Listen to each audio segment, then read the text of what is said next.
ማርያም እለምንሻለሁ ባሪያሽ አንድ ጊዜ ስሚኝ ቀርበሽ አጠገቤ ቆመሽ ጽኑ ጉዳይ አለኝ ላንቺ የምነግርሽ ኦ ማርያም ተመላለሽ የሊት በርሜ ንገሪኝ ቀርበሽ እግዝእትነ ማርያም ምን ሆናለች አንገቷን ደፍታ ታለቅሳለች ልታለቅስ የልጇ ቀሚስ እስኪርስ ልታስምር ነው የኃጥአንን ነፍስ ልታነባ አገላደረች ቀይ አበባ ያን አበባ አስረው ገረፉት እንደ ሌባ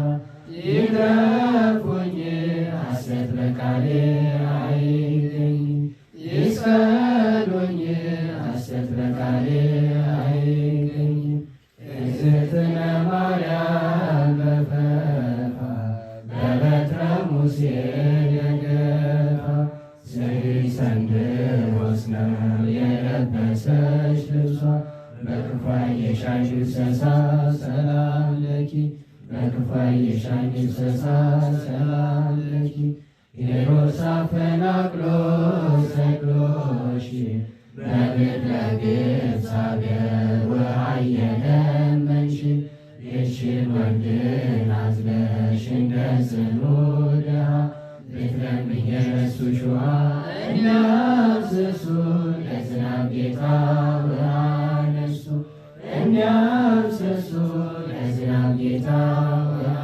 ነሱ ከሁሉ ሁሉ ጤፍ ታንሳለች ከጭቃ ወድቃ ትነሳለች ከዚያች ጤፍ የአዳም ልጅ ሁሉ አትስነፍ የአዳም ልጅ ሁሉ ሳይነፈና የኑሮ ቤቱን ረሳና ተዋት ትርሳ ተዋት ዘንጋ ተሰጥቶልሃል የእሳት አልጋ ከእሳት አልጋ እንዴት አድርጌ ልዘረጋ ከእሳት ባሕር እንዴት ብዬ ልሻገር ያንን የእሳት አልጋ ያንን የእሳት ባሕር ተሻገሩት አሉ የሰሩ ምግባር እኔ ባሪያሽ ነኝ ለክብር ሰላም ለኪ እኔ ብኩን እንዴት ልሁን ሰላም ለኪ ኪዳነ ምሕረት ሩሩ እንዳታቆሚ ከበሩ የገሃነመ እሳት ቤት መራራ ነው አሉ አንቺ አማልጅን በዝክረ ኩሉ ሰላም ለኪ አንቺ አማልጅን በስዕለተ ኩሉ ሰላም ለኪ ጻድቅ ወዳጅሽ ተክለ ሃይማኖት በአንድ እግሩ ቆሞ 7 ዓመት ለታምኖ 7 ባቄላ ምግብ ሆኖ ለታምኖ 7 ባቄላ ምግብ ሆኖ አቡነ ገብረ መንፈስ ቅዱስ ጻድቅ ወደ እርሶ መጥቻለሁ ከሩቅ አብራምና ከጋይ የበላው ስንቅ ያማልዱኝ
አታማልድ በስልጣንህ ሰግድ ሰላም አርሙን ሊሰቅሉት ሐሙሱን ተሰናበታት እናቱን እናትዬ ታይኛለሽ ተሰቅዬ ይጸኑኝ ሐሰት በቃሌ አይገኝ ይግረፉኝ ሐሰት በቃሌ አይገኝ ኦ ማርያም አውጥኝ ከጭንቅ ለእኛ ብሎ ለለበሰው ጨርቅ ኦ ማርያም ማሪ በሕመሙ ለእኛ ብሎ ባፈሰሰው ደሙ ኦ ማርያም እኛን ለእኛ ብሎ ተወግቷል ጎኑን ኦ ሰንበቱ ሰንበቱ አሳድሪ በእንተ ሰንበቱ አይተወን ቸሩ ጌታዬ ከጭንጉል አይልን ሥጋዬን ብቻ ስረዳ ነፍሴ በጽኑ ተጎዳ በቤት ያሉ ጻድቃን ይለምናሉ ላጣን ኪዳን ሲያደርሱ ለዋሲትሱ ቃልስ ነገር ልስማ ጌታዬ እባክህ ልቤን ክፈተው ልቤን ክፈተው የልልያን ልብ እንደከፈተው ልቤን ክፈተው ልቤን ክፈተው የልልያን ልብ እንደከፈተው። በስመ አብ ወወልድ ወመንፈስ ቅዱስ አሐዱ አምላክ። በስመ አብ ወወልድ ወመንፈስ ቅዱስ አሐዱ አምላክ። በስመ አብ ወወልድ ወመንፈስ ቅዱስ አሐዱ አምላክ አሜን። የአባቶቻችን አምላክ የቸርነት ባለቤት ቸሩ እግዚአብሔር ከዚህ ሰዓት ከዚህ ዕለት ያደረሰን ቅዱስ ስሙ የተመሰገነ ይሁን። እንዴት ዋላችሁ? እንዴት ሰነበታችሁ? ቸርነቱ ምሕረቱ ይቅርታው የባሕርይ ገንዘቡ የሆነ መድኃኒታችን አምላካችን ኢየሱስ ክርስቶስ ለአምላክነቱ እንደሚገባ ቅዱስ ስሙ የተመሰገነ ይሁን። እመቤታችን ወላዲተ አምላክ ድንግል ማርያም፣ ቅዱስ መስቀል፣ ቅድስት ቤተ ክርስቲያን የወደዳቸው ያከበራቸው ቅዱሳን ሁሉ ስማቸው የተመሰገነ ይሁን። እንኳን አደረሳችሁ። ቸሩ መድኃኔዓለም ዘመኑን ጦሙን የቸር የበረከት ያደርግልን። ኦሪት ዘፍጥረት ምዕራፍ 3 ቁጥር 22 እስከ መጨረሻው። እግዚአብሔርም አምላክም እንዲህ አለ፣ እነሆ አዳም መልካምንና ክፉን ለማወቅ ከእኛ እንዳንዱ ሆነ። አሁንም እጁን እንዳይዘረጋ ደግሞም ከሕይወት ዛፍ ወስዶ እንዳይበላ ለዘላለምም ሕያው ሆኖ እንዳይኖር ስለዚህ የተገኘባትን መሬት ያርስ ዘንድ እግዚአብሔር አምላክ ደስታ ከሚገኝባት ገነት አስወጣው። አዳምንም አስወጣው፣ ደስታ በሚገኝባት በገነት አንጻርም አኖረው። ወደ ሕይወት ዛፍ የሚወስደውንም መንገድ ለመጠበቅ የምትገለባበጥ የነበልባል ሰይፍ በእጃቸው የያዙ ኪሩቤልን አዘዛቸው። ስለ ቅዱስ ቃሉ ቸሩ አምላክ እግዚአብሔር ቅዱስ ስሙ የተመሰገነ ይሁን። እግዚአብሔር ቸርነቱ እንደፈቀደልን መጠን የእመቤታችን ስደት የምናስብበት ወራት ነውና በቀደም ረቡዕ ከዚያ የጀመርነው ከዚያ የሚቀጥለው ነው። እዚህኛው ባለን ጉባኤ ደግሞ የቅዱሳንን በብሉይ ኪዳን የነበረ ስደት እንመለከታለን። ለዛሬ ርዕሳችን የአዳም ስደት ይሆናል። አዳም ከገነት ተሰዶ በዚህ ዓለም መኖሩን አይተን የእመቤታችን የጌታችንን ስደት እናዘክራለን። ከዚያ በኋላ ብዙ ስደት ስላለ እሱን ስደት እንመለከታለን። የአባቶቻችን ቀን እስከሰጠን ድረስ 6 ሳምንታት ነው የሚኖሩን። አምና ሰቆቃወ ድንግል ነበር የተማርን። ዘንድሮ ደግሞ በስደተ አበው ውስጥ የእመቤታችን የጌታችንን ስደት መመልከት ነው። ከሁሉ በሚቀድም ገንዘብ ዛሬ ቅዱስ ማርቆስ ወንጌላዊ ወርሃዊ መታሰቢያ ነውና ምስባክ እና ወንጌል ነበረ። ነገር ግን አንድ ወንድማችን በዚያ ማዶ አርፏልና ሁሉም ካህናት ወደ ቀብር ስፍራ ስለሄዱ ከደረሱ ከካህናት አንዱ መጥተው እንዲያደርሱልን እናደርጋለን። ካልደረሱ ዛሬ የሚነበበውን የወንጌል ክፍል እና ምስባኩን እንዲሁ በጋራ ብለነው እንጨርሳለን ማለት ነው። እንደሚደርሱ ተስፋ አድርገን እንጠብቃለን። እስከዚያው ድረስ ትምህርታችን እንቀጥላለን እንጂ አስቀድሞ ምስባኩ ነው መቅረብ ያለበት። ይህም እንድታውቁት ስለተለመደ አይደለም፣ ልማድ እንዳይመስላችሁ። በቅዳሴ ጊዜ የሚቀድም ምስባክ ነው አይደል? የሚከተል ወንጌል ነው አይደል? ከወንጌል በኋላ በስርዓተ ቅዳሴ ምን ይላል? የተሰበከውን ምስባክ የተነበበውን ወንጌል ካህኑ ይተርጉምላቸው ያስተምራቸው ይላልና ምስባክ የሚቀድምበት ምክንያት እሱ ነው። አንድም ምስባክ የስብከተ ነቢያት ምሳሌ ነው። ከዳዊት መወሰዱ ለዚያ ነው። ከዚያ ወንጌል ነቢያት አስተማሩ፣ ቀጥሎ ጌታችን ወንጌልን አስተማረ። ከዚያ በኋላ ሰባኪው ለምን ያስተምራል ቢሉ ጌታ ያስተማረውን ሐዋርያት ሊቃውንት ማብራሪያ ስለሰጡበት የሰበኩ እነሱ ስለሆኑ በዚያ ምክንያት ነው። ይህን እንድናስተውለው ያስፈልጋል። ልማድ ሳይሆን ስርዓት ነው። ምስባክ ይቀድማል። ከስብከት ከወንጌል ምስባክ ይቀድማል። እንግዲህ ስደተ አዳም በተለያየ ጊዜ በተለያየ ምክንያት ሲተረክላችሁ ስታዳምጡት የቆያችሁት ነው። አባታችን አዳም እግዚአብሔር አስቀድሞ 21 ስነ ፍጥረትን ፈጥሮ እርሱን 22ኛ አድርጎ በዕለተ ዓርብ በነግ ፈጥሮ ከእናታችን ከሔዋን ጋር በ40 በ80 በገነት ውስጥ አግብቶ በዚያ ከመላእክት ጋር እያመሰገነ ከሰማይ በታች ከምድር በላይ ላለው ሁሉ የጸጋ ገዥ ጌታ ሆኖ ብላ ያለውን እየበላ ጠጣ ያለውን እየጠጣ ግዛ ያለውን እየገዛ ነዳ ያለውን እየነዳ ይኖር ነበረ። በክብሩ የቀና ዲያብሎስ እርሱ ሞክሮት የወደቀበትን መንገድ አስተማረው። የምታውቁት ነው። ዓለም ላይ የምንማረው አብዛኛው ትምህርት ዲያብሎስ እሱ የወደቀበትን እኛ እንድንወድቅበት ነው። አባቶቻችን ምን ይላሉ? ሁለት ሌቦች ሊሰርቁ ሂደው የመጀመሪያው ሌባ መስኮት ተከፍቶ ያይና እስኪ ብቅ ብዬ ልይ ብሎ ብቅ ሲል ባለቤቱ ነቅቶ ኖሮ አፍንጫውን እና ከንፈሩን ይቀበለዋል፣ በሰይፍ ማለት ነው። እንደዚህ አድርጎ ተመለሰ። አንተ ምን ነው ብሎ አሉ። ጉድ ነው ብቅ ብለህ ይል ማለት ጓደኛው። ያም ብቅ ሲል ማጠጣው እሱ ነው። ይሄ ዲያብሎሳዊ ስራ ይባላል። እሱ በተጎዳበት መንገድ የአዳም ዘር ሁሉ እንዲጎዳ ይፈልጋል። እና የዓለምን ምክር ስትመለከቱ በዚህ ዘመን እንኳን በምድራዊ ሚዲያዎች ይቅርና ብዙ ጊዜ እኔ ይገርመኛል። በቤተክርስቲያን አውደ ምሕረት እንኳን ቅዱስ ዳዊት ከመህንግር ፈቃደከ መከርኩ አምላኬ ይላል። ጌታ የኔን አይደለ ያንተን፣ የዓለምን አይደለ ያንተን፣ የዲያብሎስን አይደለ ያንተን ፈቃድ እናገር ዘንድ ከራሴ ጋር ተነጋገርኩ መከርኩ ይላል። ዳዊትን ልበ አምላክ ያሰኘው ከራሱ ይልቅ ለማን ፈቃድ ስለሚኖር ነው። ዛሬ ለጆሮአችን የሚጣፍጥ ነገር ስንሰማ እንኳን ምድራዊው ዜናው፣ ወሬው፣ ፕሮግራሙ ምናምን ይቅርና እንደምታውቁት የከፋ መርዝ በጠረኑ ይታወቃል፣ በጣዕሙ ይታወቃል ሲቀምሱት። ስለዚህ ተንኮለኛ ሰው እንደዚያ በጣም የከፋውን መርዝ በሚጣፍጥና ጥሩ መዓዛ ባለው ነገር ነው ሸፍኖ የሚሰጠን። ዓለም ማለት ይሄ ነው። በሬዲዮ በቴሌቪዥን የምንሰማው ነገር 99.9% እንዲያ ነው። በሚጣፍጥ አቀራረብ በሚጣፍጥ መንገድ የሚቀርብ መርዝ ነው። በተቻለ መጠን በየትኛውም ቴሌቪዥን እና ሚዲያ የምታዩትን ነገር እንደወረደ አትቀበሉ፣ አትዩ አልላችሁም። ምናየውን እንምረጥ፣ አንደኛ ነገር። ሁለተኛ ነገር ሚዲያ ገንዘብ ያላቸው ሰዎች፣ ስልጣን ያላቸው ሰዎች የፕሮፓጋንዳ ማሽን ነው። ሌላ ነገር የለውም። ገንዘብ ያለ ስልጣኑን የያዘ ማይኩን ይዘዋል። ማይኩን ከያዘ የፈለገውን ነው የሚነግርህ። ሲነግርህ ግን ለአንተ እንዲስማማህ አድርጎ አዟዙሮ ነው የሚነግርህ።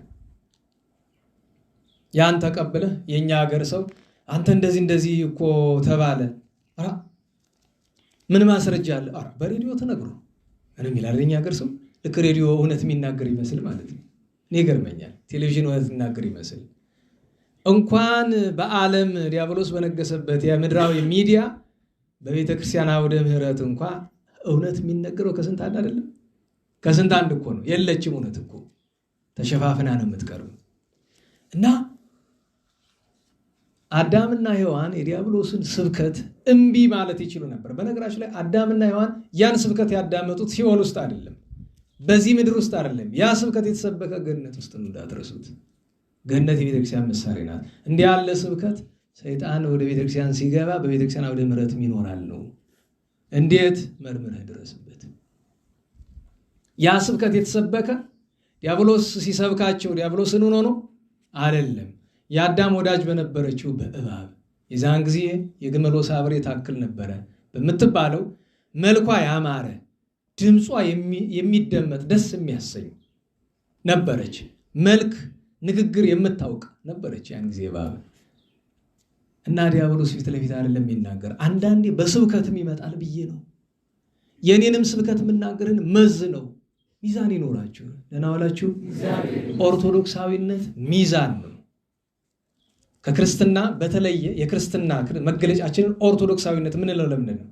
ኦርቶዶክሳዊነት ኦርቶዶክስ ምን ማለት ነው? ቀጥተኛ ነው አይደል? ያቺ ቀጥተኛነት። ቀጥተኛ ማለት ምንድን ነው? ከዚያ መንገድ ዘባ ሲል ታውቀዋለህ፣ ሲስት ታውቀዋለህ። እና አንድ ኦርቶዶክሳዊ ከሆንክ ሚዛን አለ። እኔ የምናገረውንም ዝም ብለህ አትቀበለው፣ መዝ ነው። እኔንም መዝ ነኝ። የምትሰማውን ነገር የምታየውን ሁሉ መዝን፣ ዝም ብለህ አትቀበለው። መጀመሪያ መርጠ ስማ፣ መርጠ ከምትሰማው መዝን። ፈቃደ ስጋችን የምናገለግል ብዙ ሰዎች ስለሆነ ብዬ ነው ነገርን ካመጣሁ። ምክንያቱም እናታችን ሔዋን የዲያብሎስን ስብከት ሰምታ ወደዚህ ዓለም ስደትን አመጣች። እመቤታችን ድንግል ማርያም የመንፈስ ቅዱስን ስብከት ሰምታ ወደዚህ ዓለም መድኃኒትን አመጣች። ይሄ ቅዱስ አፈወርቅ ዮሐንስ የተናገረው ኃይለ ቃል ነው። እናታችን ሔዋን ልብላ ብላ ወደዚህ ዓለም ሞት አመጣች። ድንግል ማርያም በጾም በጸሎት ለዚህ ዓለም መድኃኒትን አመጣች። እናታችን ሔዋን አልታገስ ብላ ጥፋት መጣ። ድንግል ማርያም በፍጹም ትዕግስት ለዓለም መድኃኒት አመጣች። እናታችን ሔዋን ተሰዳ ለዚህ ዓለም ሁሉ የጥፋት ስደት፣ ሁለቱም ቅድስት ቀዳማዊት ሔዋንም ዳግሚት ሔዋንም ስደትን ጀምረዋል። ዳግሚት ሔዋን ወደ ሲኦል እንድንሰደድ ነው ጎዳና የጀመረችልን። ቀዳማዊት ሔዋን ይቅርታ፣ ዳግማዊት ሔዋን ዝትነ ማርያም ግን በምድር ተሰደን በሰማይ ርስት መንግሥተ ሰማያት ወደ እግዚአብሔር መንግሥት የሚደረግ ስደትን ያመጣችው እና በእውነቱ የአዳምና ሔዋን ስደት ምክንያቱ ማዳመጥ የሌለባቸውን ስብከት በማዳመጣቸው ነው። ገነት ውስጥ ስለሆኑ ብቻ ስብከቱ ትክክል ሊሆን አይችልም። ዲያብሎስም ስግብ ሆኖ በእባብ ገብቶ እዚያ ሰብኳል። ዛሬ በቤተክርስቲያን ያለውን ችግር የምታውቀው በዚህ መንገድ ነው። የቤተክርስቲያን አውደ ምሕረት የቆመ ሁሉ የእግዚአብሔር አይደለም። ክንፍ ያለው ሁሉ መልአክ አይደለም። ምን አሉ ሊቁ ክፍለ ዮሐንስ? ለመልአክ ኢና ከብሮ ለማስረጸ ክንፈ በመጠነ ነዊህ ቆሙ ለኦፍ ወለትንያ እስመ ክንፍ ቦሙ። መልአክን በቁመቱ ልክ ክንፍ ስላበቀለ መልአክን ብለን አናከብረውም። ለምን? ድንቢጥና ትንኝ እንኳ ክንፍ አላቸው ብሏል። አያችሁ፣ ክንፍ የቅድስና መገለጫ ሊሆን አይችልም። እንደዚያማ ቢሆን ከአሞራ በላይ ጻድቅ አልነበረም። አቡነ ተክለ ሃይማኖትን ከክንፋቸው በሚቀድም በሕይወታቸው ነው። ሕይወታቸው ቅድስናቸው ያበቀለው ክንፍ ስለሆነ ነው።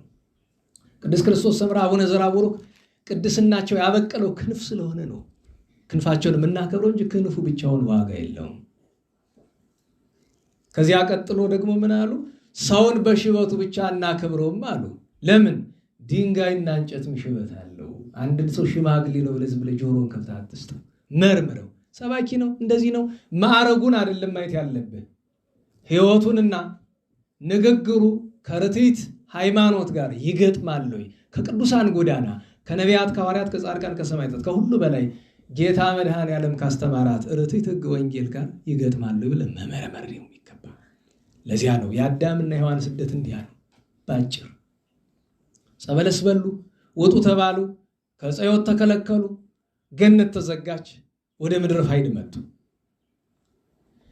ጌታችን ሰው የሆነ አዳምን ለማዳን የሰው ልጆችን ለማዳን ነውና ሲመጣ ከሰራቸው ስራዎች መካከል አንደኛው ቤዛነት ይባላል። ካሳ ትለዋለህ በአማርኛው ቤዛነት። አዳም ካደረገው ነገር በሙሉ ከደረሰበት ነገር በሙሉ ከኃጢአት ከብቻው በቀር ወባ እግዚእነ ውስተ ኩሉ ጸዋትወ መከራ እንተ ባቲ አመከረነ ጸላኢ ዲያብሎስ አዳም ላይ ያደረሰውን ስቃይ በሙሉ ከኃጢአት በቀር ጌታ ተቀብሏል። 13ቱን ሕማማተ መስቀል ብትመለከቷቸው ዲያብሎስ አዳምን በሲኦል ውስጥ ያደረሰበት ስቃዮች ናቸው። ከነዚህ ሁሉ ደግሞ ትልቁ የአዳም ትልቁ ጉዳቱ ምንድነው? ስደቱ ነው። ስለዚህ የአዳምን ስደት ይክስ ዘንድ መድኃኒታችን በድንግል ማርያም ጀርባ ሆኖ ቀዳሚት ሔዋን ቀዳማዊ አዳምን ይዛው ወደ እሳት ወርዳለች። እሱ ከእሳት ይወጣ ዘንድ ደግሞ እሳትን ወደምትመስል ሲኦልን ወደምትመስል መከራ ወደ በዛባት ወደ ግብፅ እመቤታችን ወርዳለች። አንድ አምላክ መድኃኒታችን ኢየሱስ ክርስቶስን አዝላ ማለት ነው። እሳት አዝላ ወዴት ባከነች ከገሊላ የሚለው የቀደሙ እናቶቻችን አባቶቻችን የዋሃን መዝሙር አንዱ ይሄ ነው እና የእመቤታችን የድንግል ማርያም የስደቷ ምክንያት ይሄ ነው። ነገር ግን ይሄንን የማያውቅ በነገራችሁ ላይ ሴብጸጋኪን በቋሚነት ጸልዩ ብያለሁ አይደል? ብትችሉ ሰቆቃወ ድንግል ጨምሩበት። ሰቆቃወ ድንግልን እና ሴብጸጋኪን አንድ ላይ ወጽፍተ ልብሰ ወርቅን አንድ ላይ ነው መድገም የሚገባ። እያንዳንዷን የቀለም ጠብታ እያንዳንዷን ኃይለ ቃል ልብ ብላችሁ ተመልከቱት። ልክ እንዲያው ያኛው እንኳን ረጅም ነው 50 ምናምን ቤት ነው። ይሄኛው ሴብጸጋኪ ወጽፍተ ልብሰ ወርቅ እዚህ በፊት ተርጉመናል። የወርቅ ልብስን ያጌጥሽ አንድም በንጽህና በቅድስና ያጌጥሽ ንግሥት ሆይ ወለተ ዳዊት ንጉሥ የዳዊት ልጅ የንጉሱ ዘተሐፀንኪ ቤተ መቅደስ በክብር በምስጋና በቤተ መቅደስ ያደግሽ አለና ወተአንገርኪ በፈሊስ በስደት በሰው ሀገር እንግዳ የሆንሽ አለና ሀገር ለሀገር እንዘ ተአውዲ በተጽናስ በችጋር በልመና አስባችሁታል። 3 ዓመት ከመንፈቅ ውስጥ ያሉትን 1200 ከምናምን ቀናት በእነዚያ ቀናት ውስጥ ስንት ቀን ይሆን እመቤታችን ራት ያገኘች? ሰው ጭንቅላታችን መንፈሳዊነቱ ብዙ ስለሆነ ነው እንጂ እኮ ለዛ ነው በቃ ሀገር ለሀገር እንዘ ተአውዲ በተጽናስ 3 ዓመት ከመንፈቅ 1200 ምናምን ቀናት ያለ ማቋረጥ መለመን። ያውም ደግሞ በነገራችሁ ታውቃላችሁ 2-3 ሰው ቤት ለምናችሁ ካልሰጣችሁ ተስፋ ያስቆርጣል፣ መለመንም ያስቆማል።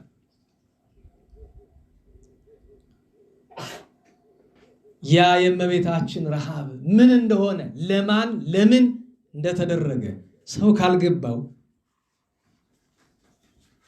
ፕሮቴስታንት ማለት ነው፣ መናፍቅ ማለት ነው። የእመቤታችን ሐዘን ለማን ነው የተደረገ? እኔ እኮ አምላክ መድኃኒታችንን ስለተሰቀለ ስለሞተ ስለተሰደደ ሕማም መከራ ስለተቀበለ ለማን ነው? ቸግሮት ነው? ተገዶ ነው?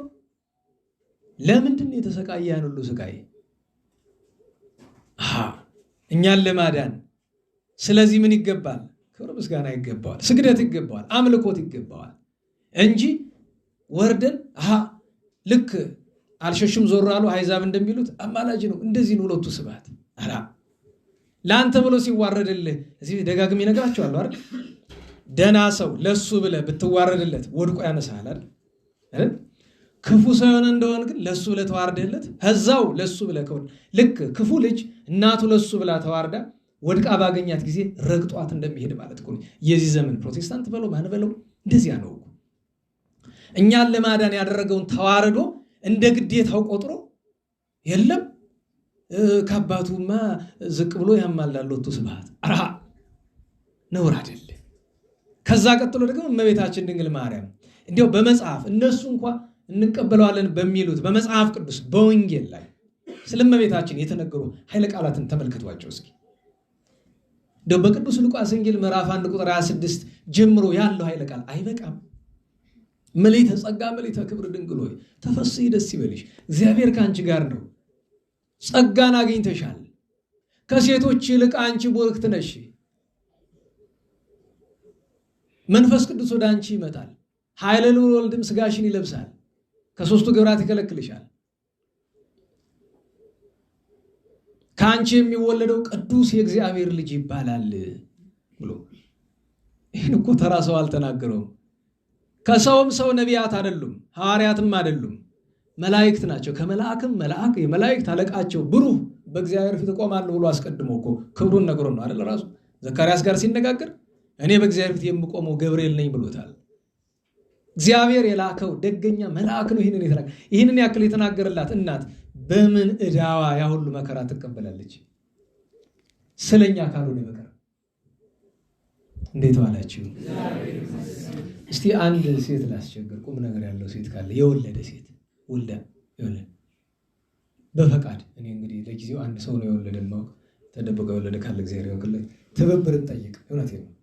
መጽነስ 9 ወር ሙሉ ሌላውን ነገር እናቆዩ፣ ሌላውን ነገር ለመተኛት እንኳን ያለውን ነገር እሱን ላቆይተ መሸከሙስ ስሜቱን ትረጃዋለሽ አይደል? መሸከሙ ራሱ እንደራስሽ እንደው ስታስቡት እንደ ሰውኛ ብናስበው አምላክን በማህፀኗ 9 ወር ሁሉ በነገራችን 9 ወር አይደለም ክርስቶስን ቅዱስ መስቀልን የምናከብረው።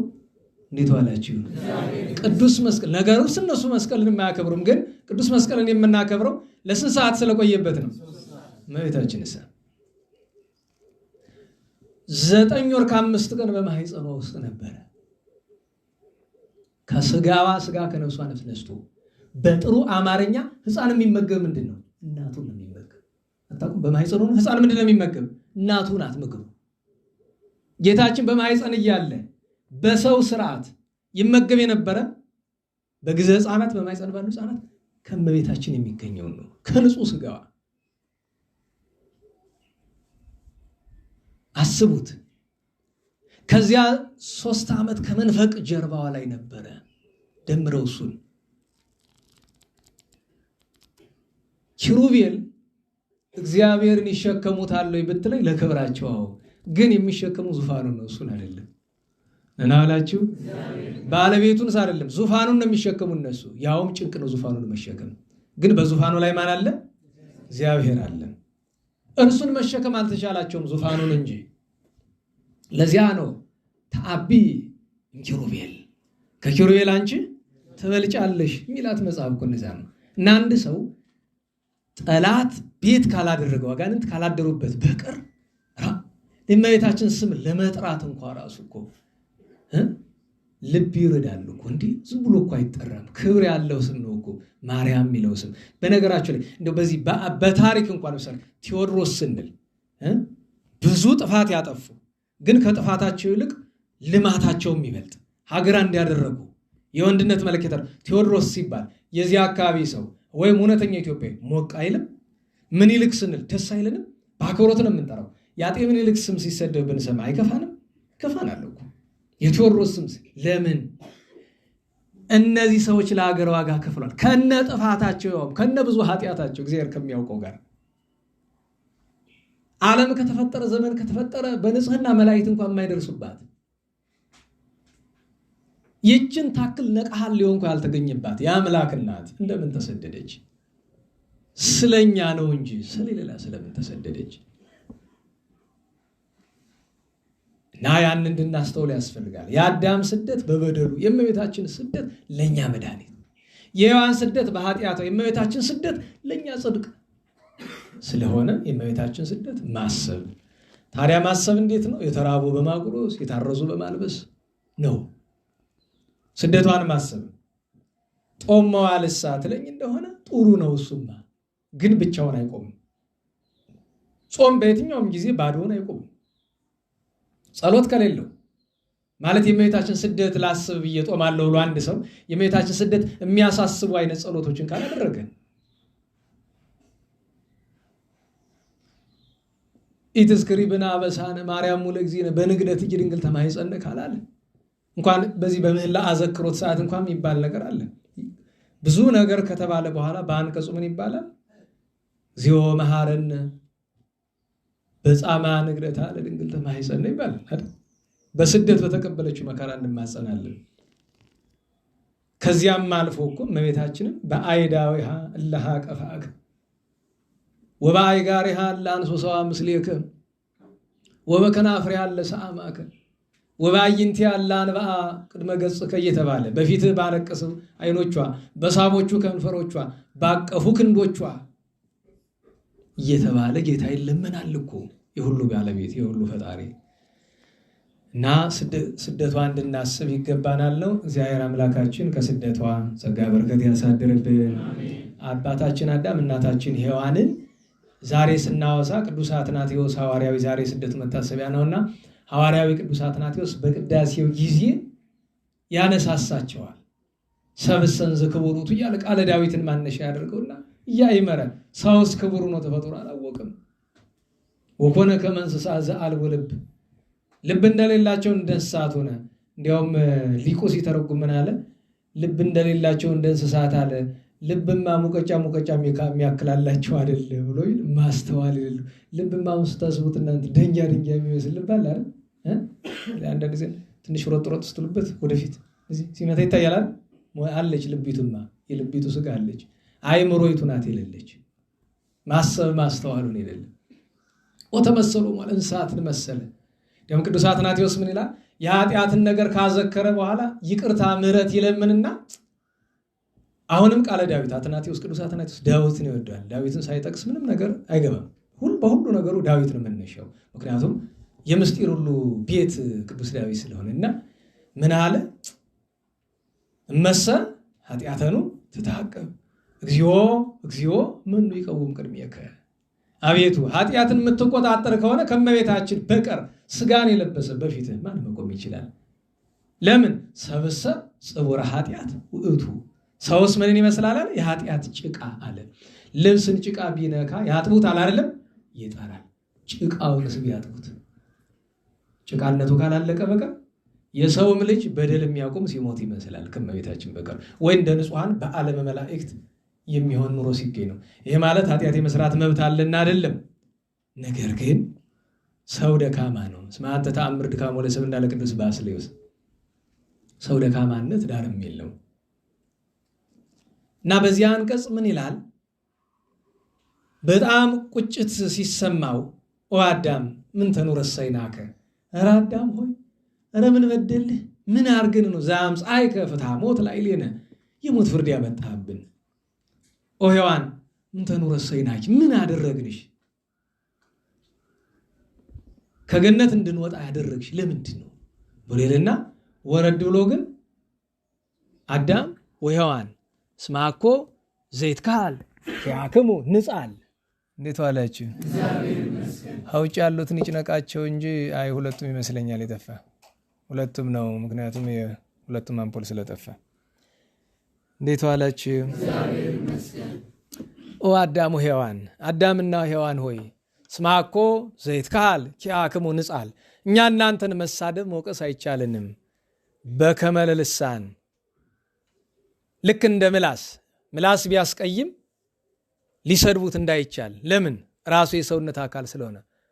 አንትሙ ንሕነ ወንሕነ አንትሙ፣ እናንተ እኛ እናንተ ነን አለና ኋላ ግን ሐዘኑን ያቀርባል። ስለ ጸደቁ አንትሙስ ድሁናን፣ እናንተስ ድናችኋል። ወወይክሙ ሀበ ዘቀዳሚ ርስትክሙ፣ ወደ ቀደመ ርስታችሁ ገብተዋል አለና ናሁ ለደቂቅክሙ በልዓተነ ኃጢአት፣ አረ ልጆቻችሁን እኛን ኃጢአት በላችን። ወአወአየተነ ፍትወት፣ የስጋ ፍላጎት አቃጠለን።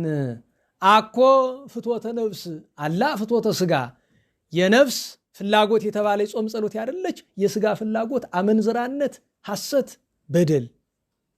ዘውእቱ ማሄጎል ያለ ነፍስ አለ። ይኸውም ነፍስን የሚያጠፋት ነው የስጋ ፍላጎት አለና ወሚዝየሰ ንበል ሰላም ለኪ ኦ ገነተ ትፍስኢት፣ ጻድቃን ደስ የሚሰኙብሽ ገነት ሆይ ቸራለሽ ብለን ሰላምታ እንስጣት እያለ ከዚያ ከሱራፊ ይነጋር ነው። ኦ ሱራፊ ህድገነ ንባ ወነራያ፣ እስቲ ገነትን እናያት ዘንድ እባክህ ተወን ይላል። ዛሬ ሱራፊ በበሩ አለና እንዲህ ይለዋል ቢሉ አለ እንጂ ወዴት ይሄዳል? ጠብቅ ተብሎ መስሎኝ። ገነት ስትከፈት አልሄደምን? ጻድቃን እንዲገቡ ይፈቅዳል። ማኅተም የሌለውን አያስገባ፣ ማኅተመ ቅድሳት የሌለውን አያስገባውም እኮ። እና በእውነቱ ያቺ ተዘግታ የነበረች ገነት ተከፈተች። ተከፈተች ማለት ግን ዝም ብለህ እንደ ምን ልበላችሁ፣ ሰው ሁሉ እንዳገኝ የሚገባበት ምንድን ነው? የሆነ ምሳሌ ላመጣ ብዬ በጣም ዝቅ ያለው ነው ቢኔ ተውኩት። እንዴት ዋላችሁ? እንዴት ዋላችሁ? ብቻ ባለቤትን እንደሌለው ቤት ዝም ብሎ ዘሎ የሚገባባት አይደለም። ለምን? ቅዱስ አትናቴዎስ ምን አለ? እመ ኢያጻመውነ ሥጋነ በዚህ ዓለም ፈቃዱን ከልክለን ስጋችንን ካልቀጣ ነው በቀር ገነት ሆይ ገነተ ትፍሥሕት ሆይ ወደ አንቺ መግባት አይቻለንም ብሏል። እና እመቤታችንን አምነን ልጇ መድኃኔ ዓለምን አምልከን ቅዱሳንን አክብረን የምትገኘውን ርስት ለመውረስ መድኃኔ ዓለም በቸርነቱ ያብቃን። የቅዱሳንን ነገር እናንሳ። አትናቴዎስን ካነሳሁት ስደቱን ጥቂት ላውሳላችሁ። ለዛ ብለን የመጣ ዛሬ ስዕል አድኖ አቤትን ያለ ጥሩ ነው።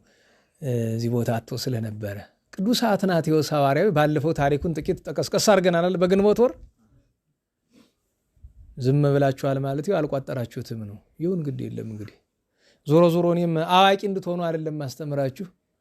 ቅጧት አንድ ሰው መጥቶ እንዲያው ልጄ ሳትማር እንዲያው እዚህ ዕድሜ የደረሰችና እንዲያው እሷም ቆጫት እኔም ቆጭኝ፣ ዕድሜዋ ስንት ነው? እንዲያው 13 14 ይሆናል ብሎ አለኝ እና ሕፃኗን አውቃታለሁኝ።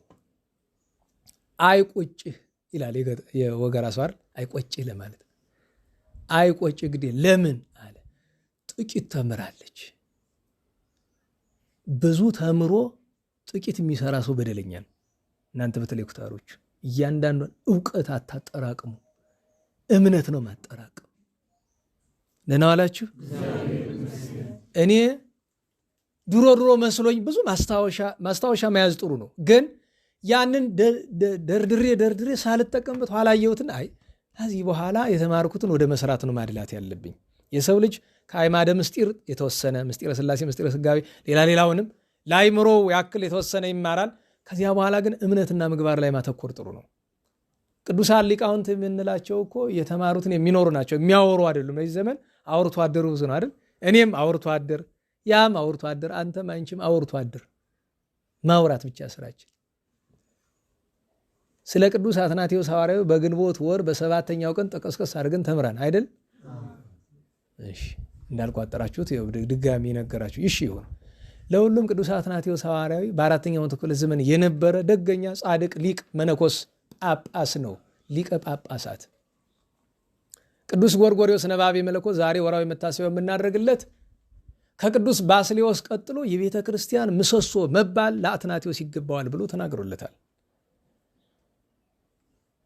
በዘመኑ መናፍቃን ሰልጥነውበት፣ ደጋግ ጳጳሳት አልቀውበት፣ እውነተኛ መምህራን ጠፍተውበት ብቻውን ብዙ ተሰቃይቷል። 47 ዘመን መምህሩ ቅዱስ እለእስክንድሮስ ካረፈ በኋላ ታዲያ ከአቅም በላይ ሲሆንበት አንድ ሰው መጥቶ ለመፈተን ምን አለው?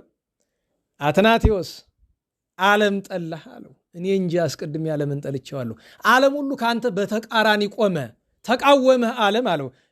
እኔም ዓለምን እቃወመዋለሁ አለ። ብቻውን። በነገራችሁ ላይ ብቻ ስለመቆም ከቅዱስ አትናቴዎስና ከቅዱስ ፖሊካርፐስ የበለጠ ምሳሌ የሚሆን ያለ አይመስለኝም።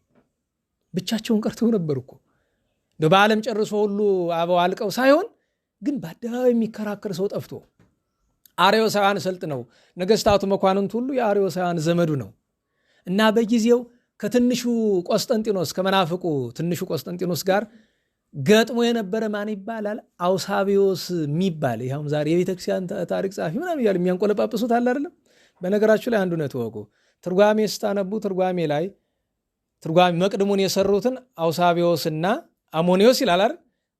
እሱ አውሳቢዮስ ሌላ ነው። በነገራችሁ ቅዱስ ሊቅ ነው። ጆሮ የተቆረጠ በገዳማዊ ጽድቅ መከራ የተቀበለ እሱ ቅዱስ ነው። ስም ስለተመሳሰል አይደለም። አውሳቢዮስ የሚባሉ ብዙ ቅዱሳን አሉ። ይሄኛው አውሳቢዮስ ግን የአርዮስ ጓደኛ ነው። እድሜው በጣም ሽማግሌ፣ በእድሜ አትናቴዎስን ሁሉ ይበልጠዋል። የሚገርማችሁ ነገር ለዛ ነው አኮ በሲበት አላ በአይምሮ አሉ አይደል አባቶቻችን። አንዳንዴ በሽበት አይደለም ሽበት ያለው እንድናከብር ኦሪት ታዘናለች። እስቲ እንደዚህ በሉ፣ አክብር በሉ እስቲ። ገጸ አረጋዊ መናፍቅም ቢሆን ሽማግሌ ምንም ቢሆን ከሃዲውን ምንም ቢሆን ሽማግሌው ምን ብለው አለ? አክብረው ማለት ግን አዳምጠው ማለት አይደለም። እውነተኛ ከሆነ አዳምጠው፣ ካልሆነ ግን አኮ በሲበት ይልብሃል በለው እና በዚያ ሁሉ ጭንቅ በነበረበት ጊዜ አሰደደው። ቅዱስ አትናቴዎስ በተሰደደበት ስፍራ ሆኖ እሱ መከራውን እየተቀበለ ነው። ባለበት ቦታ ሐዋርያዊ አገልግሎት እየሰጠ ነው፣ እያስተማረ ነው። ነገር ግን በእስክንድርያ ያሉ ምዕመናንን ጊዮርጊስ የሚባል መናፍቅ፣ እንግዲህ አስቡት፣ ስሙ ጊዮርጊስ፣ ግብሩ መናፍቅ። የዚህ ዘመን እኮ የዛም ዘመን የዛሬም አስቸጋሪ ነው። ችግር አይደል? ብርሃኑ የምትባል ሰው ካለ እንግዲህ ያላንተ አይደለም፣ ግን ብርሃኑ ተብሎ የጨለማ ስራ የሚሰራ ሰው ስንት ነው? እውነቴን የብርሃን ስራውን ትሰራለህ አንተ ብርሃኑ የምትባል ሰውዬ። አሁን ይህን ሲሰማ ብርሃኑ የሚባሉ በሙሉ ይቀይማል። ይገርመኛል። የብርሃን ስራ ከሰራህ ለምን ቅር ይልሃል? ጨለማ ስራ ከሰራህ ደግሞ ችግሩ ያንተ ነው። እንዴት ዋላችሁ? ስማችንን ስም ይመርሃ በግብር ተብሏል እኮ። ቅዱስ አትናቴዎስን ጥሩ ምንጭ ይለዋል። እውነትም ጥሩ ምንጭ ያኛው እዚያ ሆኖ ሲመለከቱ የምዕመናን ጉዳት ታስበውና ይህንን ከማይ ብሎ ቀጥ ብሎ ወዴት ይሄዳል? ወደ ቤተ መንግስቱ። ያስፈልግ ነበር እነዚህ ወደ ቤተ መንግስቱ የሚሄዱ ሊቃውንት ሄደው ቤተ መንግስቱ ወይ እንዲህ ወይ እንዲህ ብሎ የሚቆር ሄደና ትንሹን አርዮሳዊ ከዛሬ ጀምሮ አሉ ወይ ወደ መንበሬ መልሰኝ ልጆችን ላስተምር፣ ካልሆነ እዚሁ በፊት ላይ ግደለኝ፣ ሰማዕታት የጠጡትን ጽዋ እጠጣው ዘንድ እወዳለሁ አሉ። ቢገለው ፖለቲካሊ ችግር ያመጣል፣ ቀላል አይሆንም። ለምን? የግብፅ ሰዎችን በሙሉ የሮም ግዛት ስር ያሉ ሊያስነሳቸው ይችላል። ከዛ ምን አለ? ያንን አውሳብዮስ ዘቂሳርያ የሚባለውን መናፍቁን ጠራና በፊት የተከራከሩ አለ። ቢከራከሩ አሁን ያ ጅላጅል መናፍቅ ነው ቅዱስ አትናቴዎስን የሚችለው? ረታው። እኔ ከሁለታችሁ ጭቅጭቅ ስለመረረኝ አለ። እንግዲህ አስቡት፣ እውነተኛ ዳኛ መስሎ ሁለታችሁም ወደ ሀገራችሁ ሂዱልኝ፣ ሁለተኛ እንዳትመጡብኝ ብሎ ለሁለቱም ጀልባ ሰጣቸው። ለአውሳብዮስ ዘቂሳርያ ጥሩ ቀዛፊዎች፣ ጥሩ ምግብ እና አዲሱ ጀልባ ሰጠው። ለቅዱስ አትናቴዎስ አሮጌ ጀልባ ያለ ቀዛፊ ያለ ምግብ ሰጥቶ ሜዲትራንያን ላይ ለቀቀው። ሲሆን ማዕበል ይደፋልኛል፣ ቢቀር ረሃብ ጥም ይገለዋል ነው። ለምን? በጣም ብዙ ቀን ይወስዳል። እሱ የረሳው ነገር እዚያ መናፍቅ ጋር መንፈስ ቅዱስ ስለሌለ ወዲያውኑ ባህሩን ጥቂት ልፍ እንዳለ መልአከ እግዚአብሔር ቅዱስ ሚካኤል ወርዶ አሰጠመው አውሳብዮስ ዘቂሳርያን ከአብሮት ከነበሩት ጋር። ቅዱስ ገብርኤል ወረደ፣ ሚካኤል ገብርኤል በግራና በቀኝ እየቀዘፉ መድኃኒታችን ከፊት ለፊቱ ነው እያበራ እየታየው መላእክት ምግብ እየመገቡት እስክንድርያ ያደረሱት። ይቺ የተደረገችበት ቀን ነው ዛሬ፣ ከስደት የተመለሰበት ቀን ነው ቅዱስ አትናቴዎስ። ለዚያ ነው የዛሬው ምስባክ የቅዳሴው ምን ይላል? ናሁ ሰናይ ወናሁ አዳም እኮ ለዛ ነው አይደል? ሶ ይሄሉ ሶ በይሄሉ አሃው ህቡረ። አዎ ለቅዱስ አትናቴዎስ ቅዱስ አትናቴዎስ ከወንድሞቹ ኤጲስቆጶሳት፣ ካህናት፣ ምዕመናን ጋር ሲኖር ነው መልካም ነው ብሎ እንደመተርጎም ነው።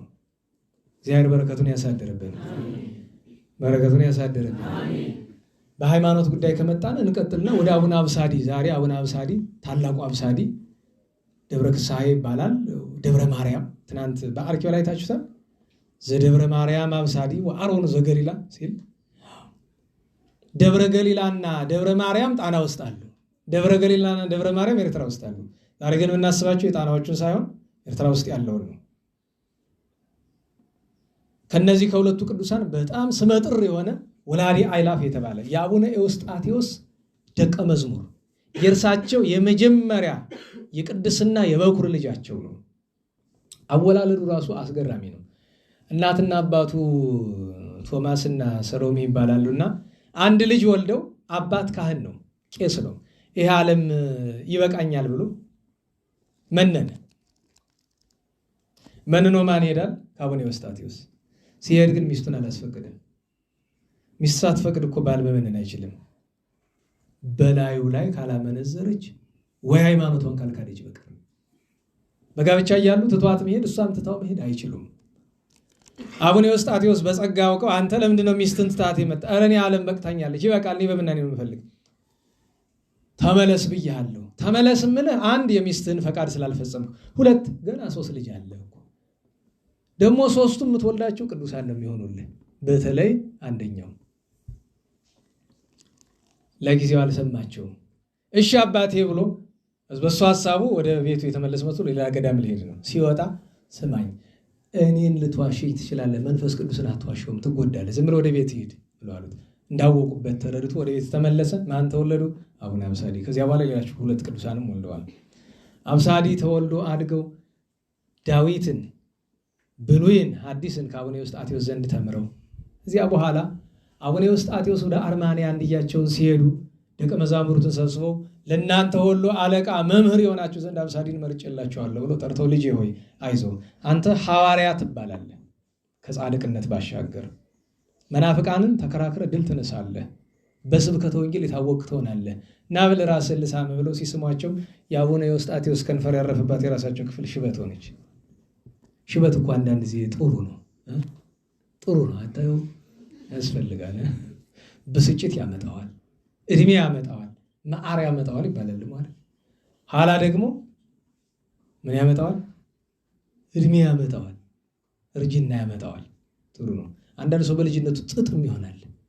አንዳንዱ ደግሞ አሁን የንታ ተሾመ እንዲህ አርጅተው አንዲት ነጭ ፀጉር የላቸው፣ ጥቁር ናቸው። ፀጉራቸው ጥቁር ነው።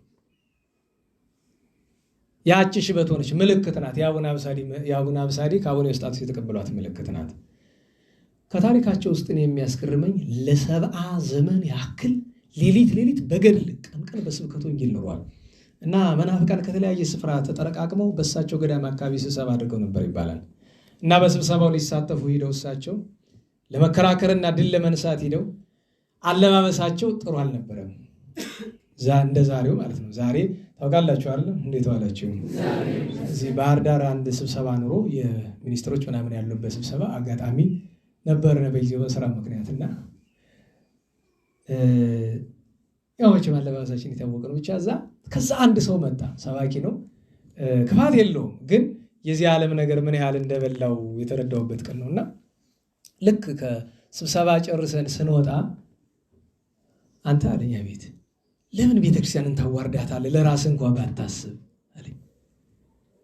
ሰረኩ፣ ቀማ፣ ምን አጥፍቼ ነው? እንዴት እንደዚህ ለብሰህ ትመጣለህ? አንተ እኮ የታወቅህ ሰው ነህ። ቤተክርስቲያን እኮ በአንተ ማፈር የለባትም። ስለ ልብሴ ነው። እሺ ወንድም ያመሰግናል። ግን አስቡት፣ እኔን ግራ የሚገባኝ ነገር በሃይማኖታችን የልብስ ስርዓት አለን አይደለም? እንዴት ዋላችሁ? የዓለም የልብስ ስርዓቷን የሚነግረኝ ማን ነው? ምንድን ነው ስርዓቱ? ማን ያወጣው? ማንም ያስገድደኝ ያን እንድለብስ? ሱፍ ነው? ክራባት፣ ሸሚዝ፣ ጥቁር ጫማ፣ ካልስ ነው? ከዛ ሸሚዝን በዚህ በሱሪ ውስጥ መክተት፣ ቀበቶን በመካከል በደንብ ማስተካከል፣ ዚፕህን በደንብ መዝጋት፣ ከቻልክ ጠጉርህን መቦለስ፣ ቀባ ምናምንቴ ነገር ማድረግ፣ ፊትህን አንዳንድ ነገር ደረቅረቅ የሚያደርግህን ነገር ትንሽ ወዛ ትንሽ ደረቅ የሚያደርግህን መቀባባት፣ እንደዚያ ነው ፕሮቶኮል ትለዋለህ። እሱን ለደላቸው ሰዎች ተውላቸው። እኔ እውነቴን ነው፣ ግራ ነው የሚገባኝ። ለምንድን ነው የአለቃ ገብረሐና ታሪክ አለ አይደለም? በኋላም እነ ንውረድ ኤርምያስ ከበደ አድርገውታል ይባላል። የተጠራሁት እኔ አይደለሁም ልብሴ ነው የሚለው እኔ ያስገርመኛል። በሃይማኖታችን የሃይማኖት ስርዓት ነው እኮ። ሃይማኖትን መተው ለማንም ሰው መብቱ ነው ከፈለገ፣ ማን ይከለክለዋል? ፍርድን ካልፈራ በቀር። በዓለማዊ ጉዳይ ግን ይገርመኛል። ኢትዮጵያዊ ልብስ መልበስ በየትኛውም ቦታ የተከለከለ ነው አይደል? እኔ ይገርመኛል። ከመቼ ጀምሮ ንገሩኝ? ከማን? ከጣሊያን። በነገራችሁ ላይ ኢትዮጵያዊ ልብስ መልበስ ማሳፈር የጀመረ ገና በኃይለ ሥላሴ ዘመን ነው። ምክንያቱም አብዛኞቹ ሚኒስትሮችና መኳንንቱ ይለብሱ የነበሩት ምንድነው? ዘመናዊ ልብስ ነው። በቃ በዚያች በ5 ዓመት በጣሊያኑ አንዳንዱ ውጭ ተሰዶ አውሮፓውያንን አይቶ መጣ። እዚህም የነበረው ባንዳው የጣሊያንን አለባበስ አየ። በቃ የልብሳችን ስም ራሱ ችግር አይደል? ሸሚዝን በአማርኛ የሚነግረኝ ሰው አለ? ሸሚዛውን አማርኛ ይመስላል ሰው። ሱሪ በአማርኛ የሚነግረኛል? ጃኬት። በነገራችን ምን ለብሰው ልብስ የትኛው ነው የኛ ስም ያለው? ጃኬት አማርኛ ነው፣ የኢትዮጵያዊ ስም ነው። ሸሚዝ፣ ኮት እንኳ ራሱ ነው። ኮት ሲባል ቢጨንቃቸው ንውረድ ኤርምያስ ምን አሉ? ኮት ኩታ ከሚለው ይመጣ ነው ብለዋል። እንግዲህ እሳቸው ሱሪ ይባላል፣ ካልስ ይገርመኛል እኮ። እና እኔ ቅኝ አልተገዛን ምን ኦራ በቃ አምላክ በደንብ ነው የተገዛነ። ጣሊያን ቅኝ ሊገዛን 5 ዓመት ሞከረ አይደለም፣ አልተሳካለትም። ጣሊያን ከወጣ ጀምሮ ግን እስካሁን ድረስ በቅኝ ግዛት ነው ያለነው።